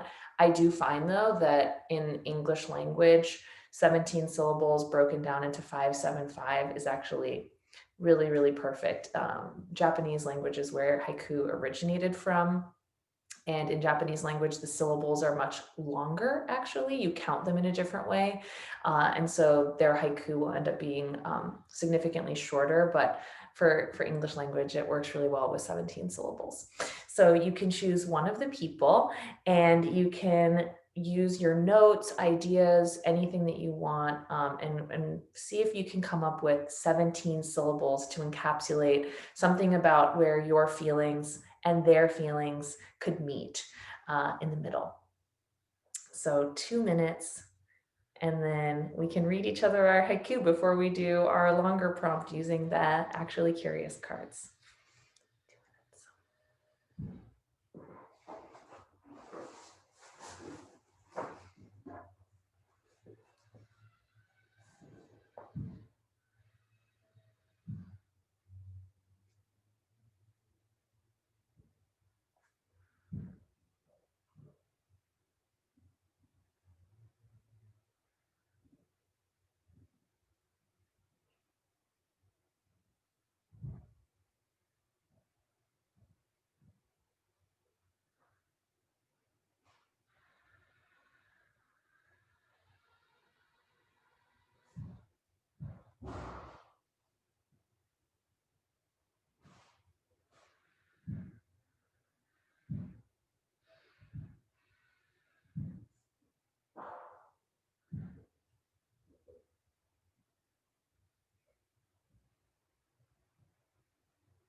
Okay, that's time. Jennifer wrote, "My real friends are great. My family is okay. They understand me." That's perfect. I love it so much. That you could maybe share with certain friends. I wrote one just as a little joke for our friend from Minneapolis. Was it Aaron? Minneapolis, 5 syllables. Minneapolis, good weather if you're Swedish. Tale of twin cities. Anyone else want to share theirs? Oh, here, Danielle sent hers. Overwhelmed, anxious, our current state of being promise it will pass. I do promise, actually. And then, oh, Megan's is beautiful. Let's see. I know we are scared. In the bliss of freedom, we are together. Did anyone want to read theirs out loud? Go ahead. My real friends are great. My family is okay. They understand me. And when you say they, did you mean your family understands you or your real friends? Both my friends and family, both of them. Oh, amazing. That's quite special. Thanks. I met both of my friends and family, and my friends and my family understand me. So I refer my friends and my family to they understand me. Okay, perfect. That's the beautiful thing about haiku. Often because you're restricted a little bit, you can have some ambiguity and some space for multiple interpretations. Anyone else want to share their haiku before we do a writing prompt with the cards? I want to try, but I'm kind of syllable challenged as I've proven earlier today. So anyway, I'm just going to do it. Wish you continue to carry on till sadness sings us back together. Oh, thank you, Michael. I couldn't even count the syllables, so don't worry. It was perfect. It was Michael. Okay, let's see what our two prompt questions are that we I can read mine quick. I hope you can hear me okay. I've been having weird headphones issues. Oh yeah, no, you sound great. Okay. Mom does Christmas, keeps it warm. This year's tough, not the norm. I hope she sings. Oh, are you going to be with your family for Christmas? I'm not sure. Wasn't for Thanksgiving. Maybe a song on a Zoom call. Yeah, we did do a long Zoom though. It was really good. Oh, that's so nice. Yeah, I'm also not going to be able to be with my family. My parents really wanted to visit since we just moved to this new place, but it's just not no good for them right now. So, okay, let's look at our prompts and we'll do a 5-minute longer writing, and you can really just free form this. I find sometimes when I'm going to do a free form prompt, I do like to start with a haiku just to kick it off, and then I can run with it, but you can do whatever works for you. So we have two options here. You can respond to these however you see fit. First option, these are straight out of the deck. I wish I could share blank with humankind. This is a really nice one for today. And then this one, a little bit more reflective on the past. What were the holidays like for you growing up? I love this question because you can explore things that were harder, or you can really celebrate nostalgic things. And I think I'm going to answer the childhood or growing up holiday question myself, but choose whichever one works better for you. And I'm going to set our timer for 5 minutes. Kick it off with a haiku if you want, or just let your mind wander and explore. I don't have cool psychedelic music for you, but please enjoy the silence.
Okay, time's up. It's so amazing. Every week when we do this, I realize that I so rarely take time to just write for myself, and that my thoughts are really different when I get them down on paper.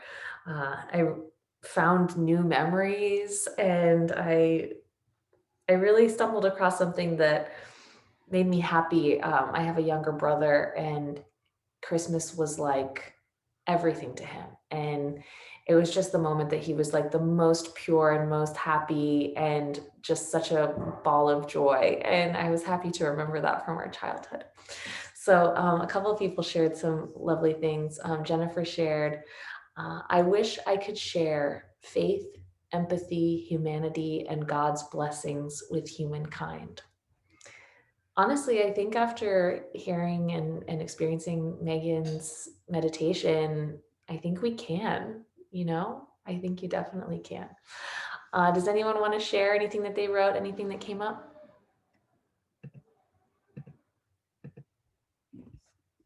No pressure at all. Honestly, writing can be so intimate. If you do want to share anything with me after the fact. Alexa's raising her hand. Oh yeah? Oh, okay, go ahead. Yeah. I wrote like a little poem because I'm like kind of into poetry. I did the first question about what to share with the world. So I said, I wish I could share my love. It fills my body, runs through my bones. I have so much of it to share. Some days I ponder upon the idea of allowing so many people to feel the love I hold in this diminutive body of mine. So much love in a world so big, but lacking of so much. Wow, thank you. I'm so glad that you wrote a poem. That's beautiful. And Danielle did one. Actually, oh wow, Danielle, you did both. Shall I read them out loud? I wish I could share more of my emotions with humankind without being guarded, and constantly feel like my feelings do not matter, and to always be the pillar of strength when all I could really use is an active listening ear and a big warm hug. Oh, I wish I could give you a hug right now. I've definitely felt that feeling. And option 2, childhood holidays filled with joy, smiles, fab laughter. Oh, I'm happy to hear that. This is really wonderful. So yeah, please feel free to explore this further. And you can also join my little free workshop every week if you want. That's all for me, Michael. Did I miss anything? Well, we have the second prompt. Oh, did you want to do that? I thought we were cutting it out to stay right on time. Do you want to go ahead with it?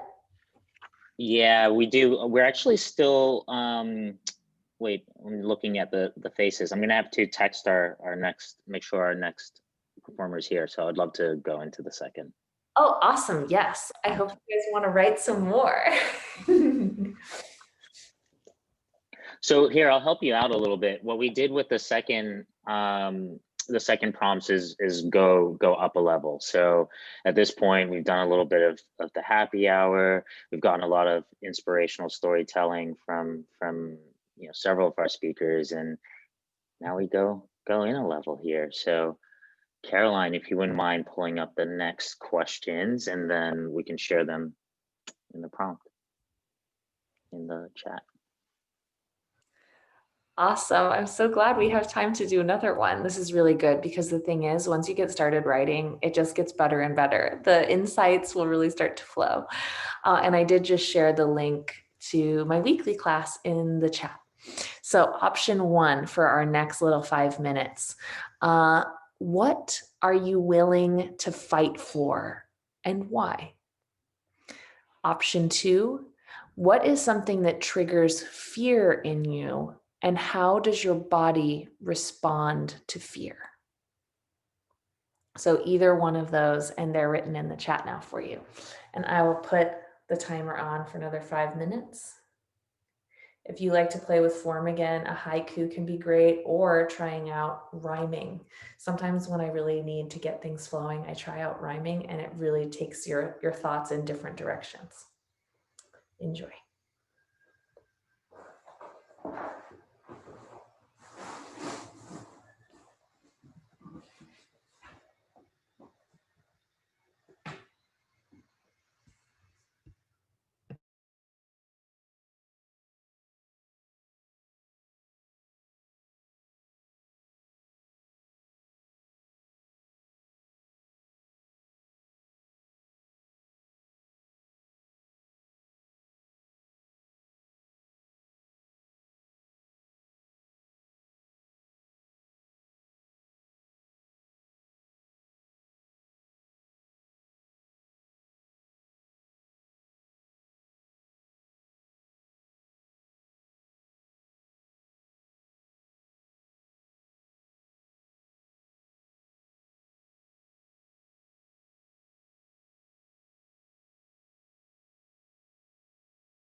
the timer went off and I was muted, y'all.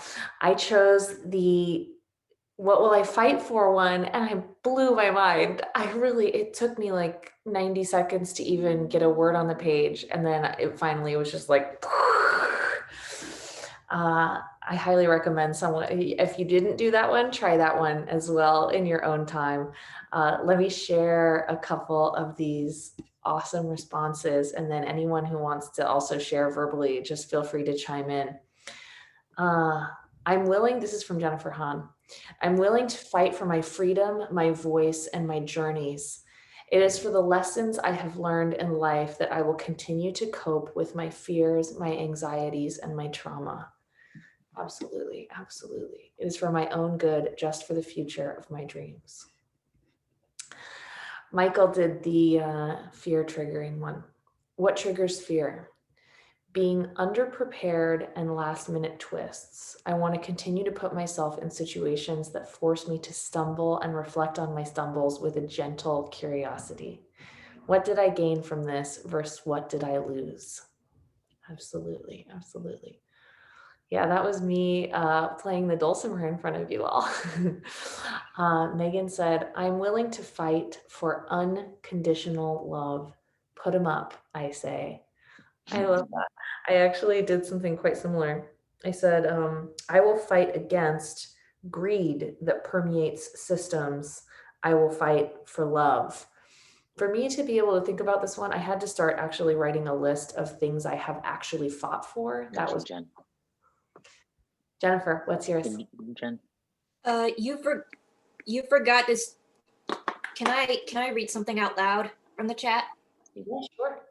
Please. I am willing to fight for my freedom, my voice, and my journeys. It is for the lessons I have learned in life that I will continue to cope with my fears, my anxieties, and my trauma.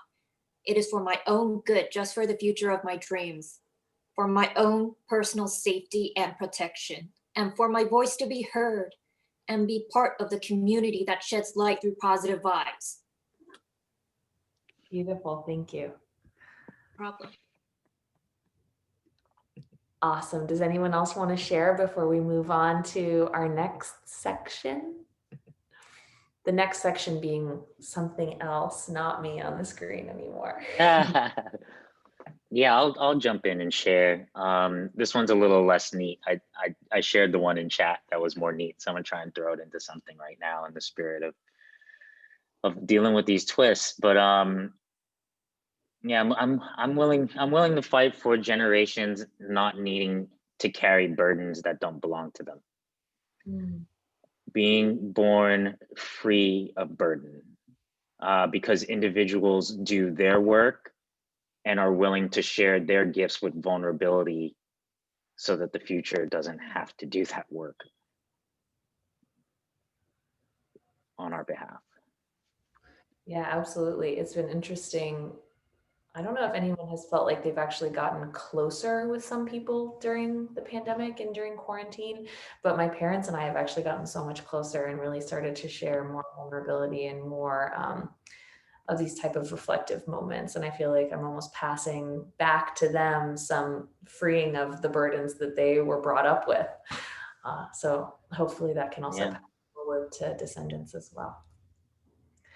Oh man, I'm feeling chills all over my body right now. This is amazing. So Caroline, Caroline's my partner in all things, and I'm actually like leaning more into having the confidence and comfort and saying that with the way it actually feels in my gut. That's a very complicated thing that I'm sharing with you all, that Caroline and I deal with on a daily basis. But we had this really two beautiful moments I'll share, and then I'll hand it off to Sid.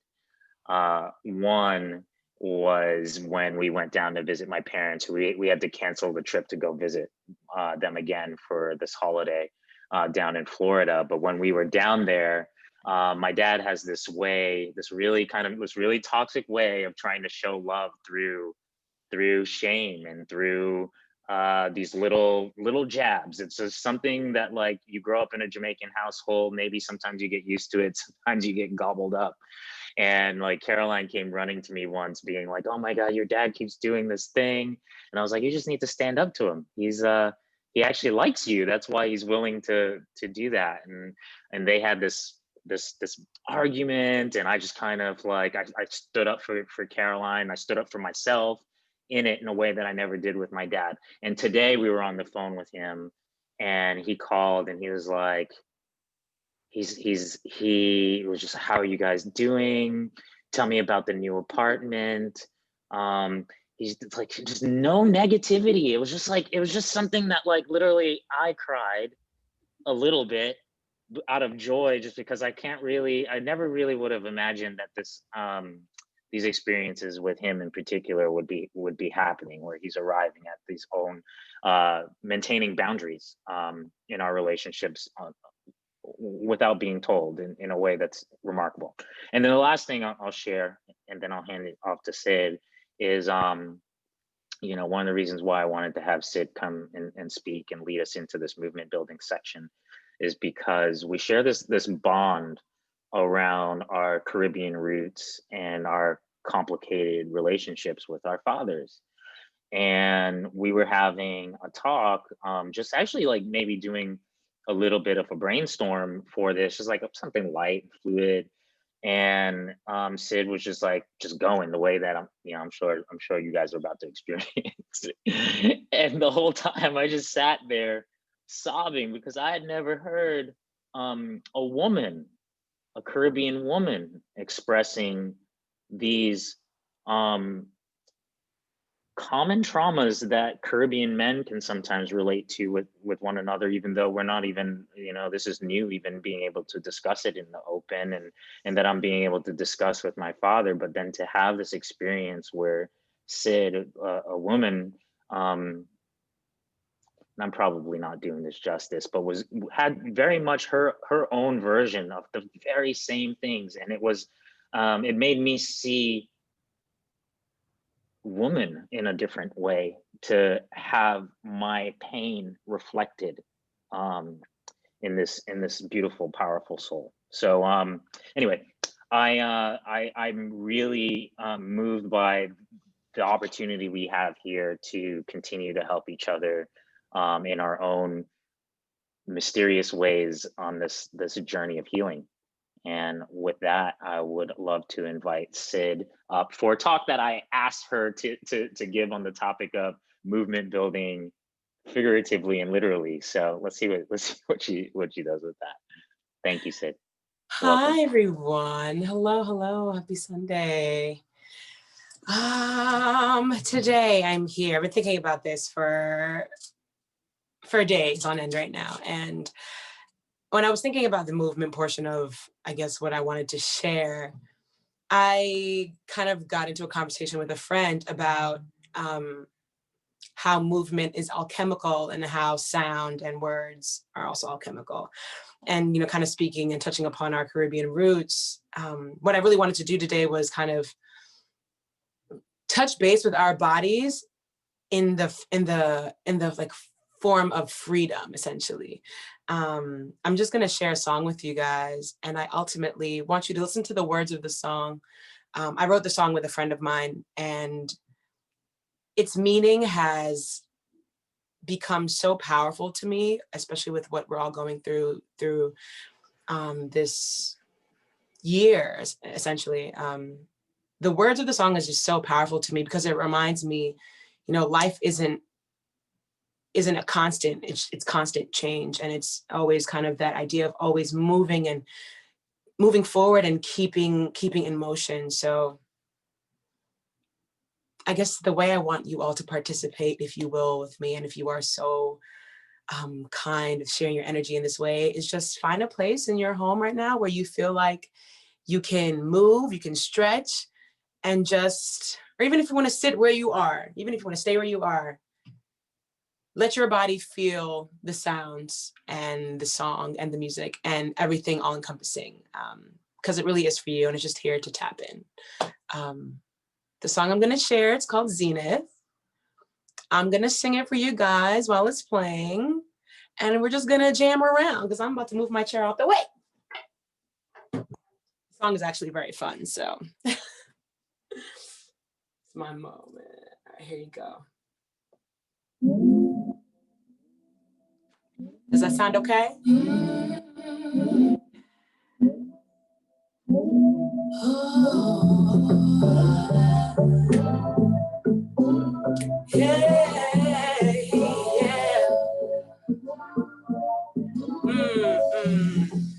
I just want to see it.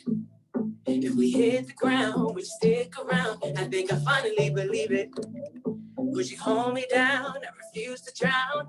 I hustled over land and sea. My journey crazy like a fantasy. Come closer, come nearer, come next to me now. Come on, baby. I just want to see it.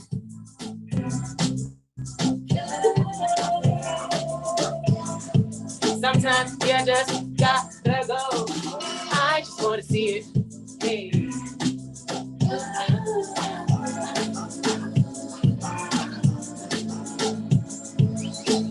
I hustled over land and sea. My journey crazy like a fantasy. I feel a danger like we ain't really downtown. I do the hustle if you hate it, be no calm down. Cause I hustled over land and sea. My journey crazy like a fantasy. Come closer, come nearer, come next to me now. Come on, baby, can we take it to the city? Oh, baby, I just wanna see it. I wanna feel the feeling close to me. You know the journey means the most to me. Hey, can we take it to the city? Can we take it to the city?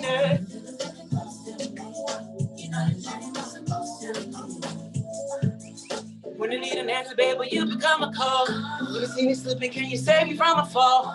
When you're back, you up, but you don't need no guarantee. When I want no front, will you give me? I need an answer, babe, will you become a...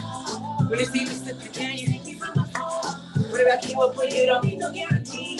When I want no front, will you give me? When you take me to the city, oh, baby, I just wanna see it. I wanna feel the feeling close to me. You know what it means the most. Baby, take it. Hey, okay. Here you go, take a moment. I just wanna move you to new heights, baby.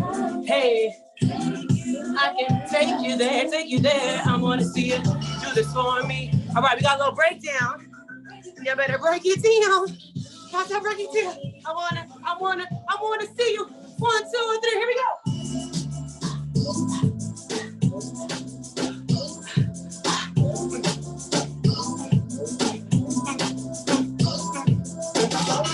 I wanna break it down.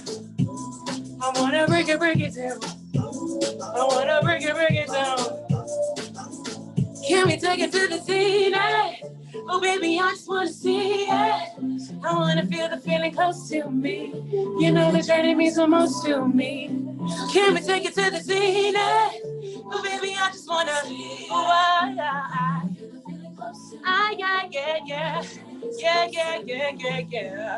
I wanna see you. Break it down. Break it down. Break it down. Break it down. I wanna see you. I'm looking through the Zoom. Okay, I see you moving, bringing it down. I like it. Yes. Okay. Yes. You guys. Yes. Thank you for moving. Thank God. Yes. Literally, the only thing I ever want to do is to be able to share in the joy that is movement. It opens you up, helps you breathe. We've all been stuck in our homes or, collectively together in this weird way. And I miss dancing. I miss going out. I miss kind of touching people close by. And, this is how I get to really remember that I'm alive. Movement is medicine. Movement is medicine. Yes, if you ever need some motivation, put some music on and just go for it. I truly, truly, truly believe the way our bodies really have a lot of the answers. We kind of don't tap into it as much as we should. But you're all great dancers. Everyone's a great dancer, all perspective. Yes, thank you for sharing with me again, everyone. Wow, I feel so much happier now. Thank you, Sid. Thank you so much. Thank you. Thank you. Pass it over to you, Michael. All right. Oh man, there's nothing like some movement to just help you get a different perspective with your body in this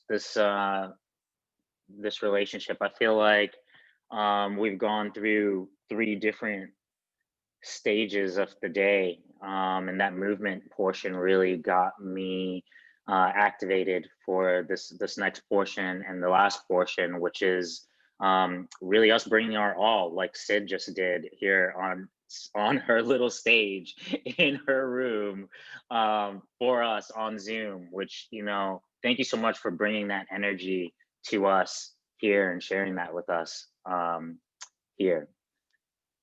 Kanane, welcome, my dear. And thank you for that vulnerable share in text just now on the chat. Everyone, welcome a familiar face here, Kanane Holder from Black Issues Issues. See it on her shirt. And I've invited Kanane here to continue a narrative that she started with us a couple weeks ago, where she spoke about the relay race,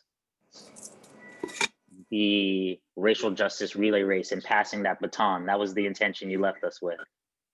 And I took that baton, I ran with it for a couple weeks, and then I came back and I was like, Kanane, I got the baton for you again. But this time, can we talk about the marathon that is this year, is this journey, is this life, and what it's going to take going into making change and continuing this momentum into 2021. So with that, I'll turn it over to Ms. Kanane Holder, Black Issues Issues. Thank you so much, Michael. Thank you and Caroline and Megan and everyone else that was involved or is involved and on the screen right now, on the Zooms, to have this blurgent, what I like to call blurgent, Black and urgent. I have it here somewhere. Black and urgent conversation. Well, this is Black later. Black and urgent conversation about where do we go from here, you know? And my question would be, well, how do we get here, right? So, you know, for me, I started what I call the Black Issues Made in America Seriously Silly shit show, because it's a shit show, in my living room. I already had these props. I'm the prop queen.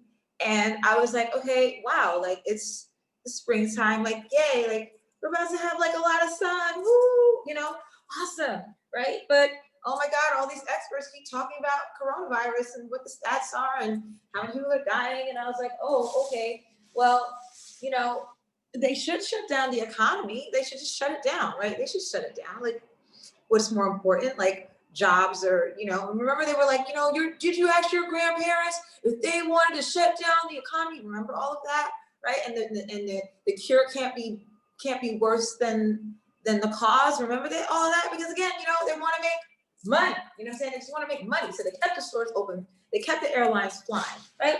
And so as that was happening, oh my goodness, COVID was having a field day. COVID was just killing more and more people. And then, like, shoot, like, oh my goodness, like, yikes. So like Corona was happening and COVID was killing people, but would that mean that racism would still continue? Oh yes, it would. Oh yes, it would, because this is America, you know? So then, oh my goodness, Ahmaud Arbery, oh my goodness, you know, Breonna Taylor, oh my goodness, George Floyd. So here we are dealing with, you know, COVID and the statistics, and the money that still needs to be made, and just, oh, goodness gracious. And, you know, and I was just like, wow, okay. So then, you know, there was like peaceful protesters. You need to be peaceful, right? You need to be, you know, COVID's dying, you know, people are dying, but, you know, and people are being beaten up by the cops. But you need to be a peaceful protester. Like that became the thing. Be peaceful about all these things. And what are these things? What are these things? Well, these things, it's a shit show. It's a total and complete shit show. But be peaceful about it. Be peaceful about it and keep shopping. That was the goal. no matter what, because, and then let's not forget that, like, pigs are definitely, like, at this point, pigs are literally flying. You know what I'm saying? Trump is on there with the debate and talk about, like, COVID is out the way. You drink some bleach. Like, so all of this was happening. All of this, pigs are just flying. And so, again, I don't know if this is a family show, but we're fucks. You know what I'm saying? We're just fucked. Here goes my batons on the ground. We're fucked. But again, bring on the jets. July 4th came and went, and then, Biden got elected, and so all of a sudden we're like, okay, like, black to normal, everyone, black to normal, football needs to be played, and like, woo, America, woo, America, right? This all makes sense. All of this makes total, complete, utter sense, right? So, why am I mentioning all of this? Because that's why we're here today, because we are going to have a meditation on America. If you have not watched the Showtime documentary about Reagan, it's a 4-part series. I would suggest you all do that because it excoriates America.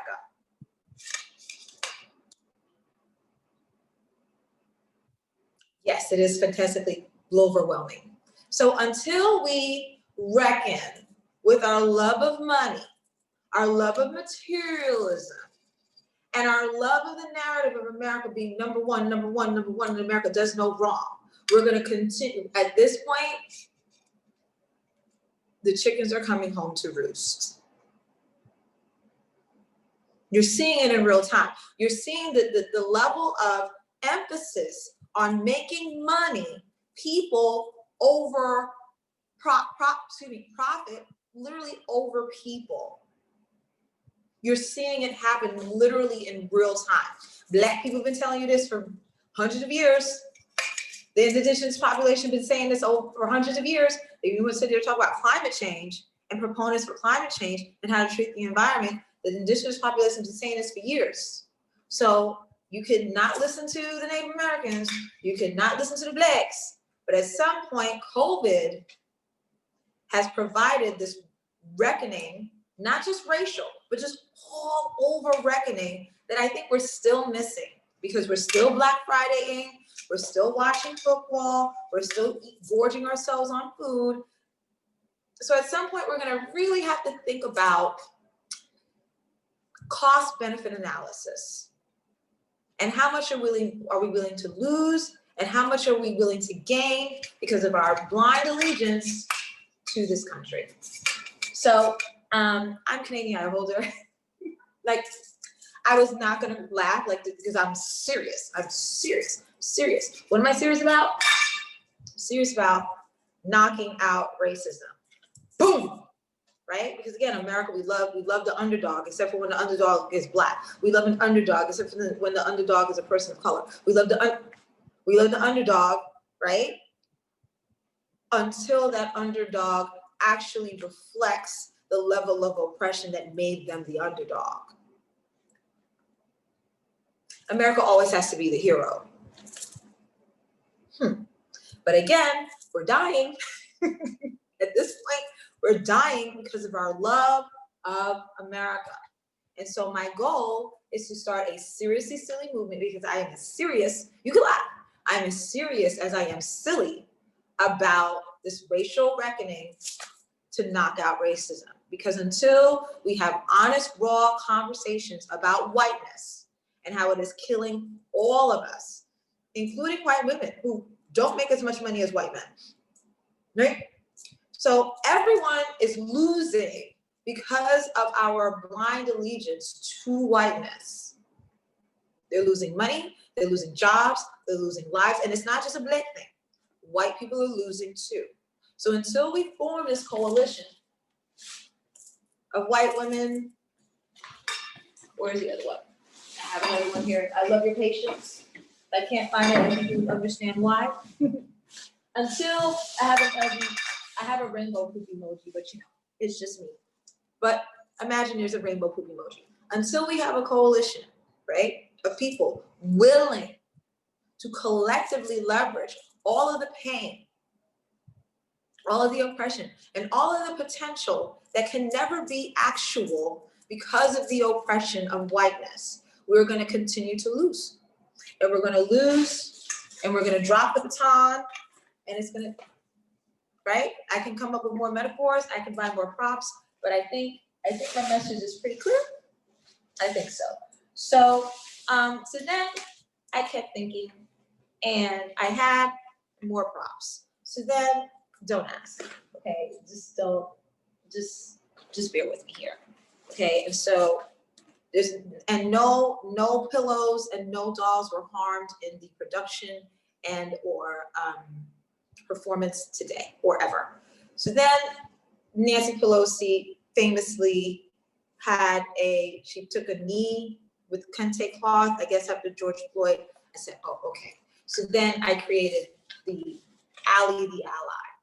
So she's gonna be a white ally to figure out how she can leverage all of her knowledge that she learned since George Floyd to, be pro-Black. Black Lives Matter, take a knee, hands up, don't shoot.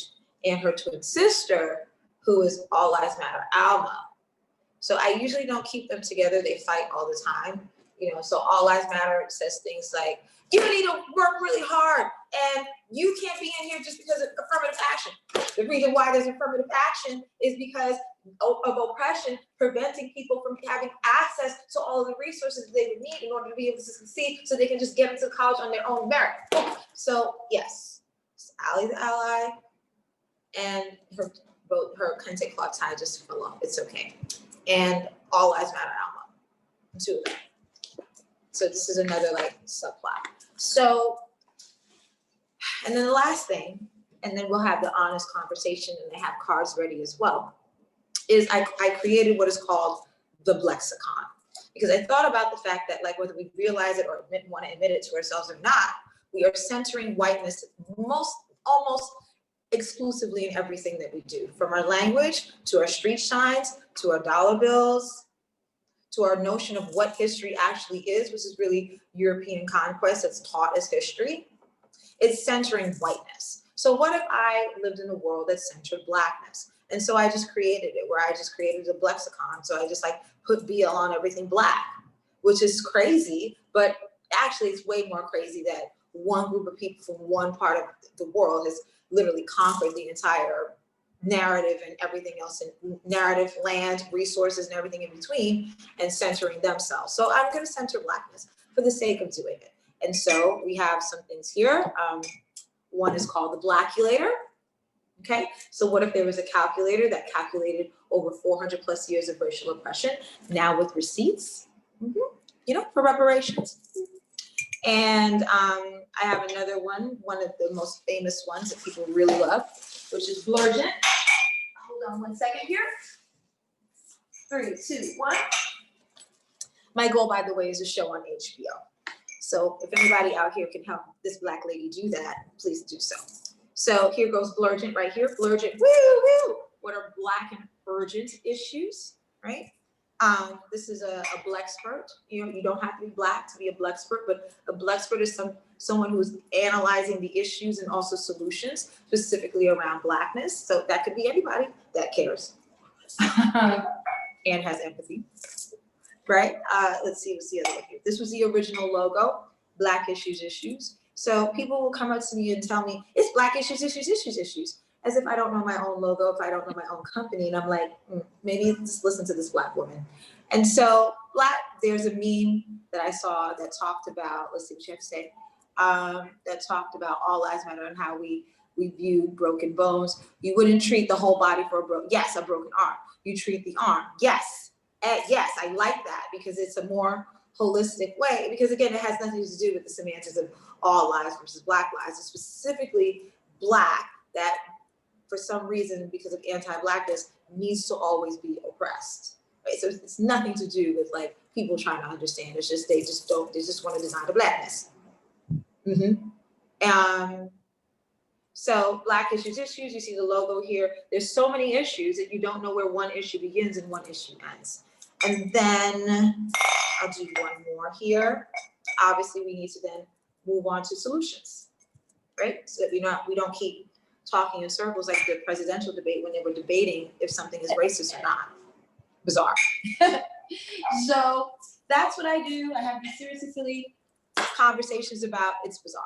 Serious and silly conversations about race, about liberation, about reparations, and everything in between.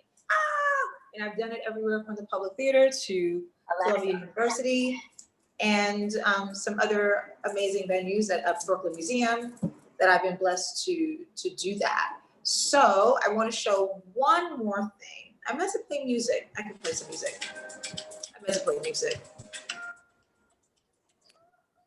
I totally reject the narrative of being an angry Black woman. I think that that's also a gaslight. So I'm actually having the time of my life. I wake up crying tears of joy with the sunrise. So wanted to show one more thing, and then we're gonna go into the cards. I'm not digital, I have them. I handpicked them, Michael. I handpicked everything. This is my last character here. So this is Rebecca. And so she's the editor of the BlackIssuesISSUES magazine. She's like a Black version of Anna Wintour. So I came up with that 2 years before Condé Nast and Anna Wintour had to come out with a Black issue. Black issue of Vanity Fair, a Black issue of Time magazine, right? I came up with this BlackIssuesISSUES, which is a satire on the media and fashion industry lack of diversity 2 years ago, okay?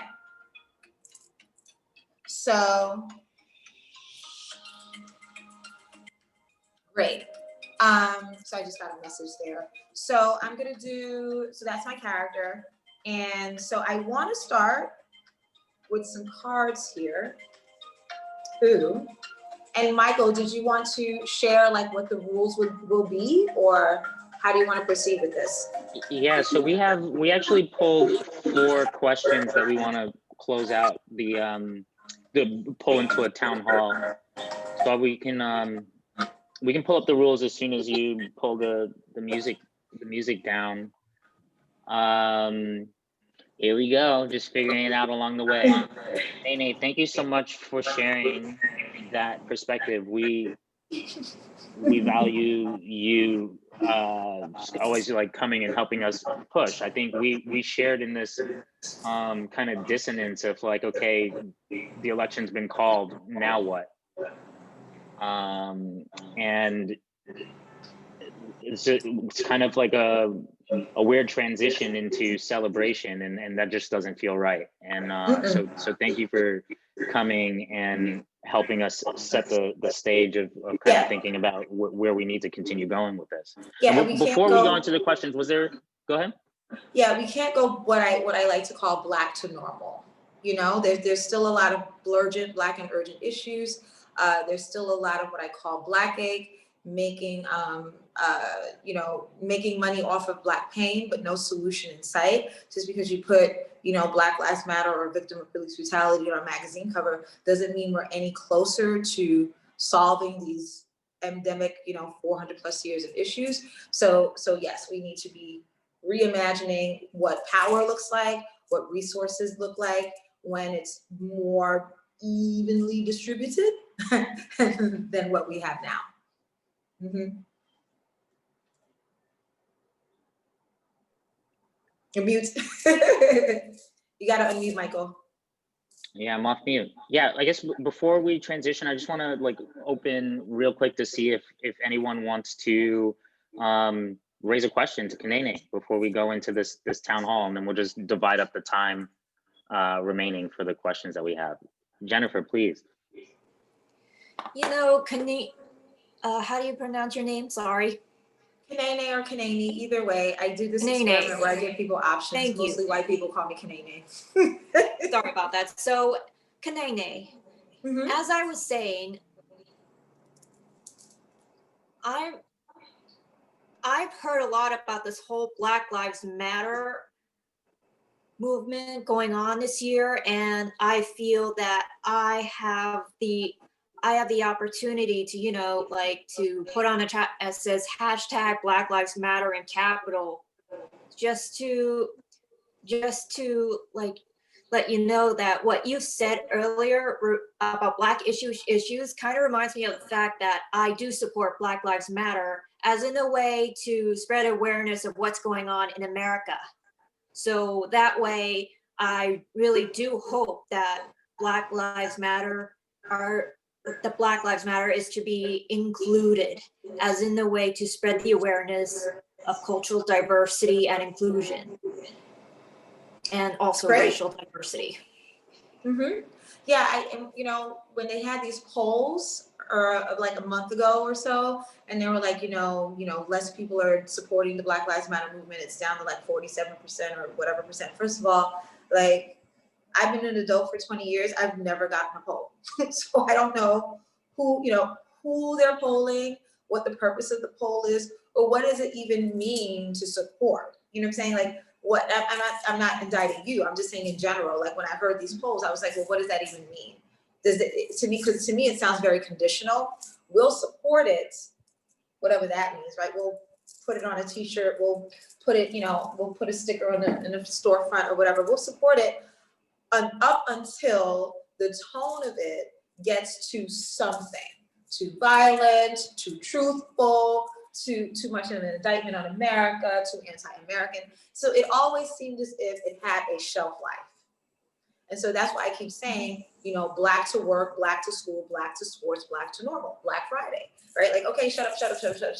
Go line up, everyone. Go get a TV 50% off. Like, so what does it even mean to support the movement when the whole point of the movement is the fact that people are dying? They're dying of police brutality. They're dying of lead paint. They're also dying of lack of opportunities. So I did a fellowship with the Innovative Cultural Advocacy Group within the Caribbean Culture Center African Diaspora Institute.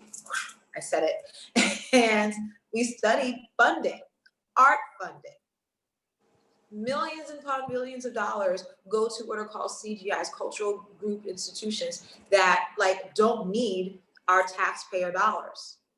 The Met, the American Museum of Natural History, millions of dollars automatically go to them every year. And then you have smaller community-based institutions that actually service people of color, actually service the people who are in the most need.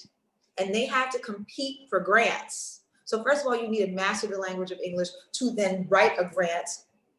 Who has time for that when you're actually giving out food or giving out when you're trying to get money to sit there and get paint for some kids to sit there and paint instead of be out in the streets and then get into arguments. Do you see what I'm saying? So acutely, it looks like police brutality, but the pain and the oppression and everything else that's trickling down that we don't necessarily always see, to me, is just as, blurgent, but it's just not in your face. So when people say, I'm supporting the Black Lives Matter movement, I'm like, well, how?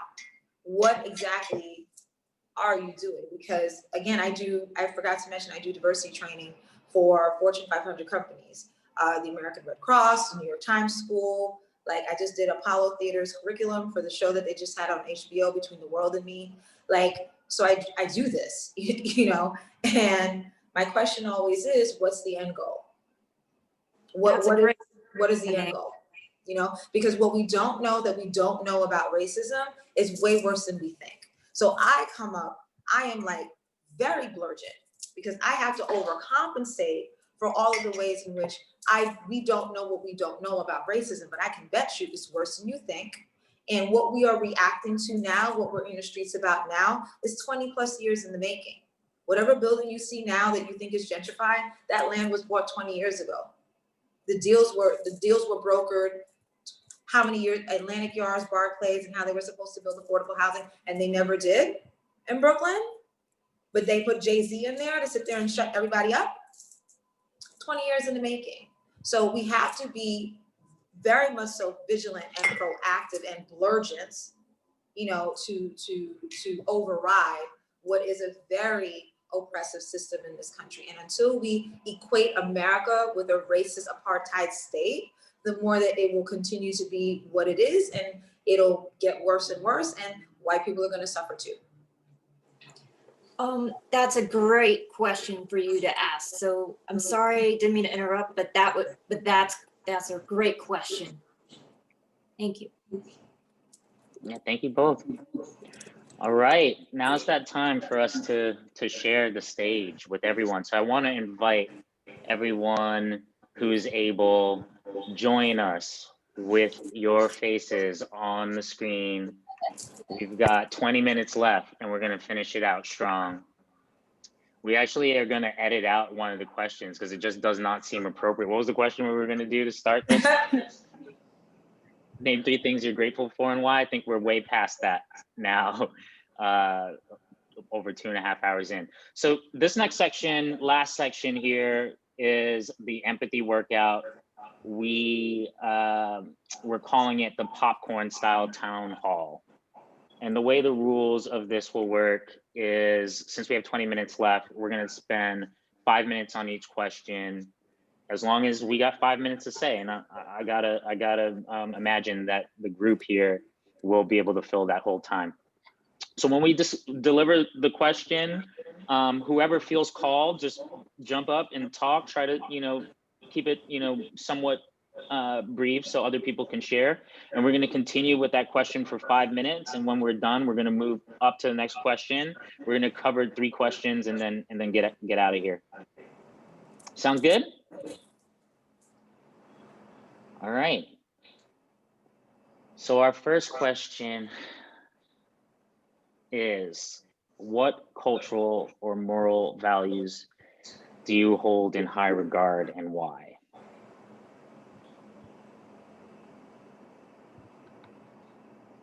So I'll lead us off.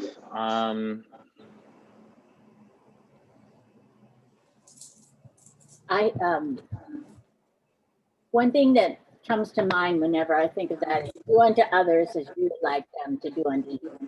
And I think that covers a lot of ground, and I just think it's so simple. And if everybody did that, it would be wonderful.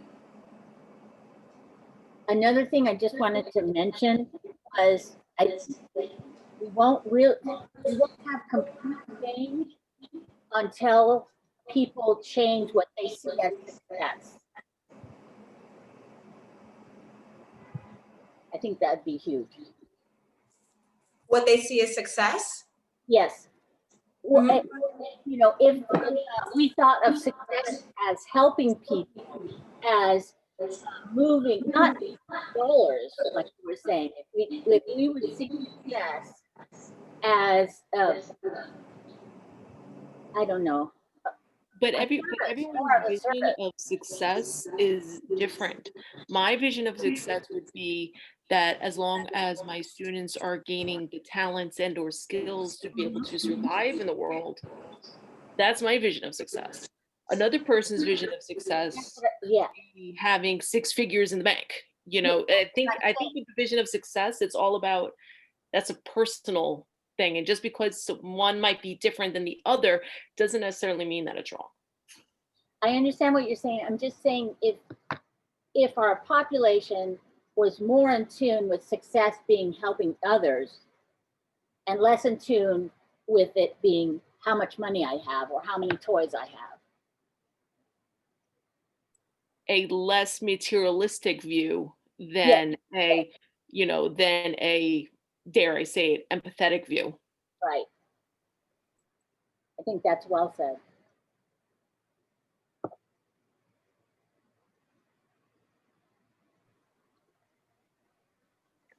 Anyone else want to build on the original question, which is, what's a cultural or moral value you hold in high regard and why, especially now?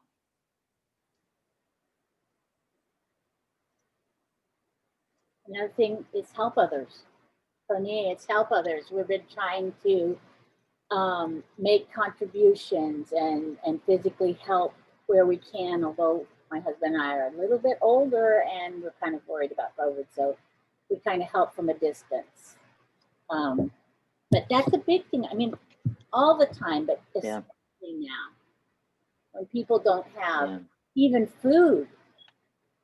Yeah, I'll actually piggyback off of that and say, one thing that I want to hold in high regard is self-care, is checking in on capacity, getting more in tune with what that looks like, and leaving space, more space just for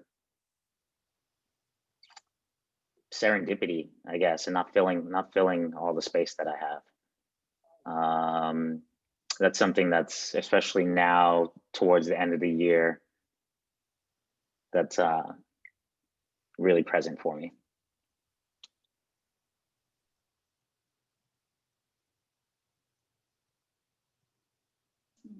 All right, let's move into the next question. Next question, a yellow question, and just to remind the crew. So the reason these questions are in different colors is each color represents a new level of intimacy. So now we're going up a level, and the way the rules work in the game, which I'll sort of remind, is that we allow each other space to share their perspective. This is a lot more about listening with curiosity than it is about listening to respond.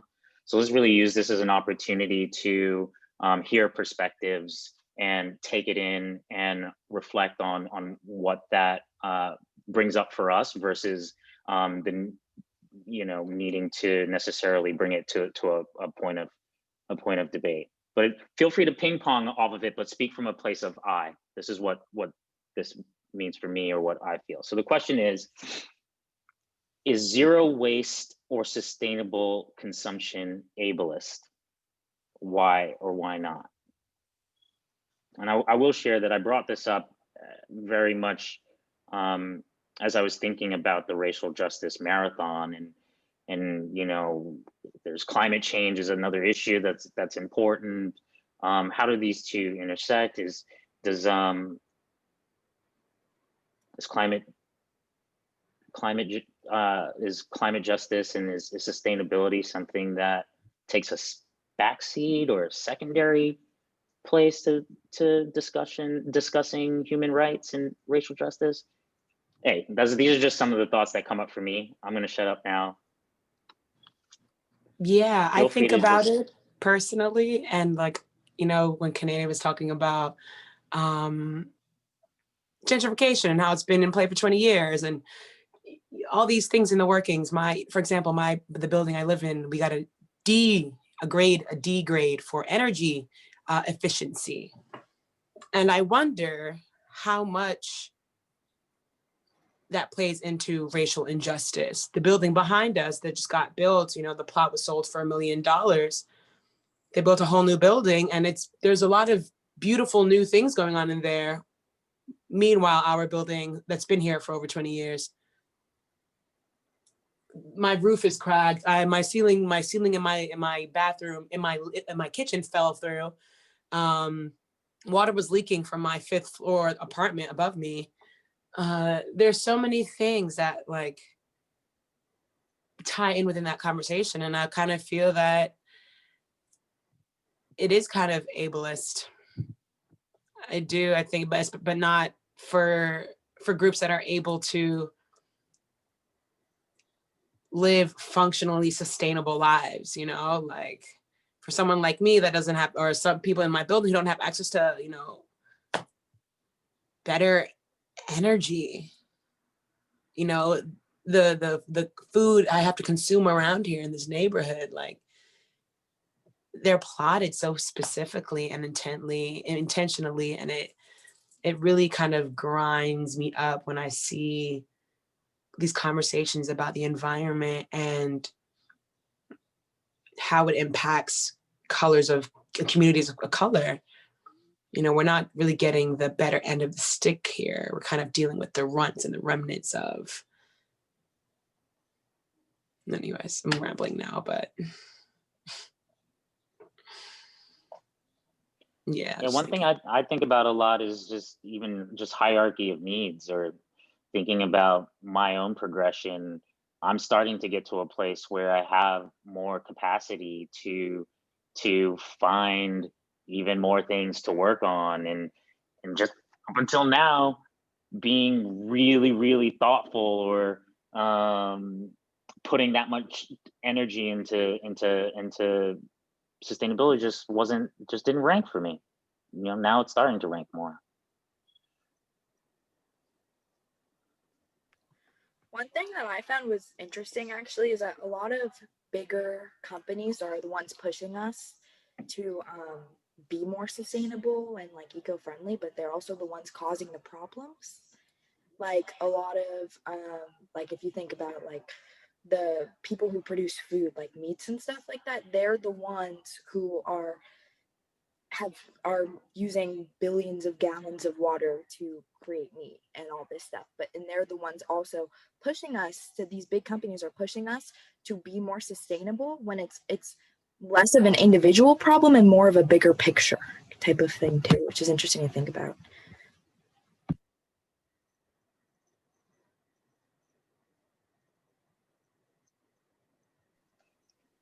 Anyone else like to build on this question before we move to our last question for the last 5 minutes? Yeah. I wanted. The two coaches jumped in. Go, Liana, go for Liana. Go ahead, Liana. Sure, really quick. No, it's just interesting because I think back to our conversation about consumerism earlier. I think a lot of these companies that are like quote unquote eco-friendly are really like the prices are so unattainable. Like it's super expensive to even live that lifestyle for anyone. Like I was just looking at, you know, Black Friday and like even on sale, it's like it's just, what do you do? Like, do you throw away, do you give away like all your clothes to like buy these eco-friendly products? Like they're telling you that it's better. You're getting all this like different information.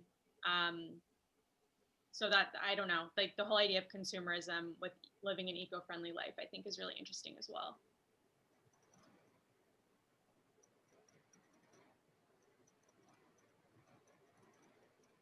Okay. Thank you for that build. Josh, you still have a ad? I can totally hold it. It's totally fine. All right. Okay. Let's take a final deep breath here.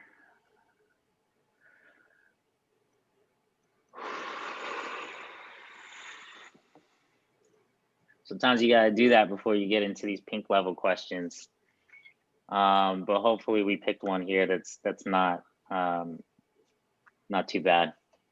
All right, so going into the final holidays and with this intention, I'm gonna tease the intention a little bit here of doing that work to improve ourselves so that we have an even better gift to give out to the world, to the people that we love. I'd love to explore this final question with you, which is what does perfect mean to you? You know, could seem like a simple question on surface level, but I think there's so much richness here in understanding what healing means for us individually in this question. Whenever I think of the word perfect, I think of a story about rug makers, you know, handmade rugs. And there was a tradition to always make an error in it. They got so good that they could perfect it, but they said the culture was that we're not going to compete with God. God is the only one that's perfect. And I just always think of that. And I'm a teacher also, and I just tell my kids, there's no such thing as perfect. But, you know, we do our best.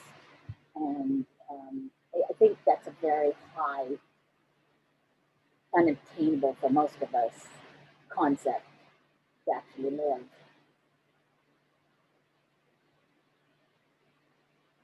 I agree. I think what's perfect is imperfect. And that's where I'm at. Simple. This is also usually the part where I start calling on people. So, warning. I can just be brief, but when I initially started thinking about where I live right by the Mississippi River in Minneapolis, and we're not far from this place called Bedote, where the Dakota or the Mississippi, Missouri, and the Minnesota River. There's like 2 or 3 rivers meet up.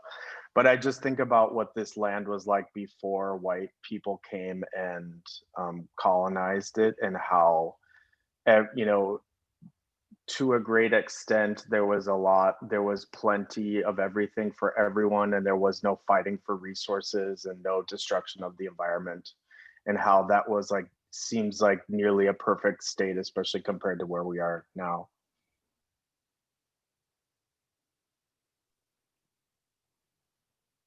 I love that. I want to piggyback on that and just say that when you really think of how much abundance we have here in this world, and when you actually put into practice sharing what you have, when you have a little bit more to share, and seeing what it feels like, getting the reaction of sharing that gift, even if you have a little, like seeing people who have nothing and they share, and even watching that, observing that, it baffles me that we've gotten to such a paradigm of scarcity and hoarding, and I guess that's what I would say is the definition of imperfect.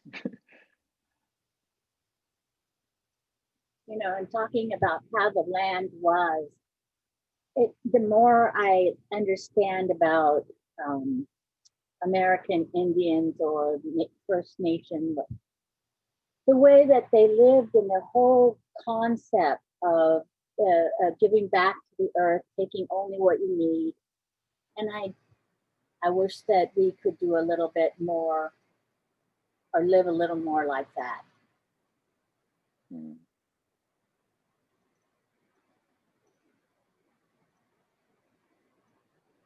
How fitting. Yeah. How fitting on this weekend to close here. Yeah. Anyone else want to get in a last word?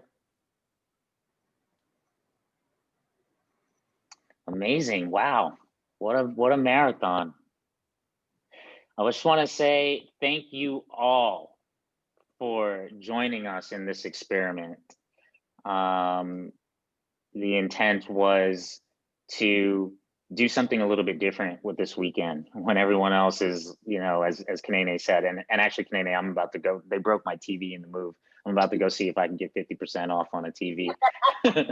But while everyone else is in that mindset, we wanted to try and go another way and really bring us into presence, into purpose, and into sharing our gifts virtually, in our story and in our tools of healing.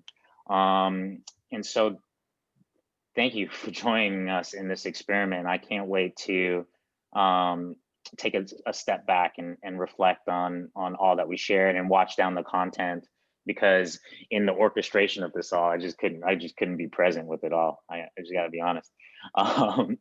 So let's close out with a quick preview of what's going on for the rest of the year. We've got 2 more empathy workouts planned, and then we're taking the last 2 weeks off to regroup, digest, debrief, and decide how we're going to bring this platform and this kind of sharing of gifts in a community format into 2021.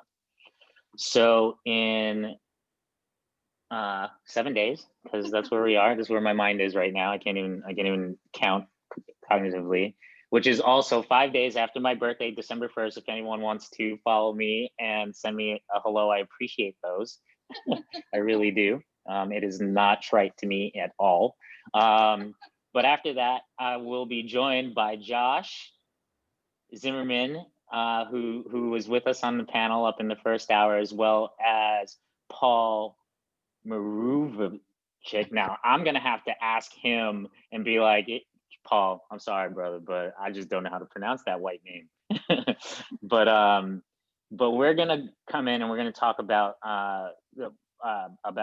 community building against burnout. And I actually met Josh through Paul, and Josh, who really heads up relationship with creators at TikTok, has his task in front of him, which is contemplating digital wellness in the TikTok platform with TikTok creators. So I'm really excited about that talk and diving into that with Josh and Paul. And then in 2 weeks, we're going to close out the year with bringing back Sid, who I really can't wait to kind of give you a bigger platform here together. And then one of my mentors, Kevin Wilkinson, coming in from the UK, dialing in from the UK, a men's coach. But I'm really excited about what the three of us, all coming from Caribbean descent, are going to do around this topic of sparking a healing movement. And I really, I hope to see some of you there to share these last 2 empathy workouts as we close out the year. And with that, I'm going to leave you with an intention for the week in this holiday. This is something I do going into every birthday with a different, lighter, brighter, more positive hue this year. I offer to you.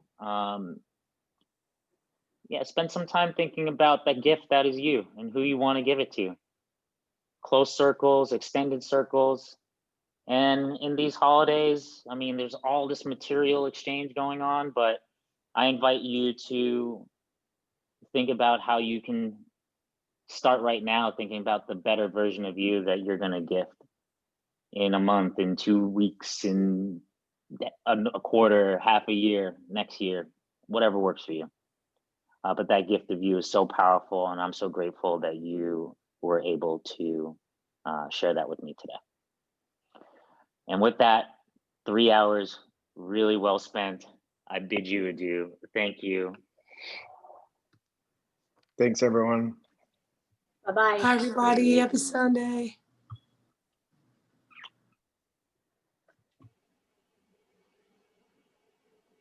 Bye, y'all. Bye, Jen. Jen, I'll shoot you a quick email.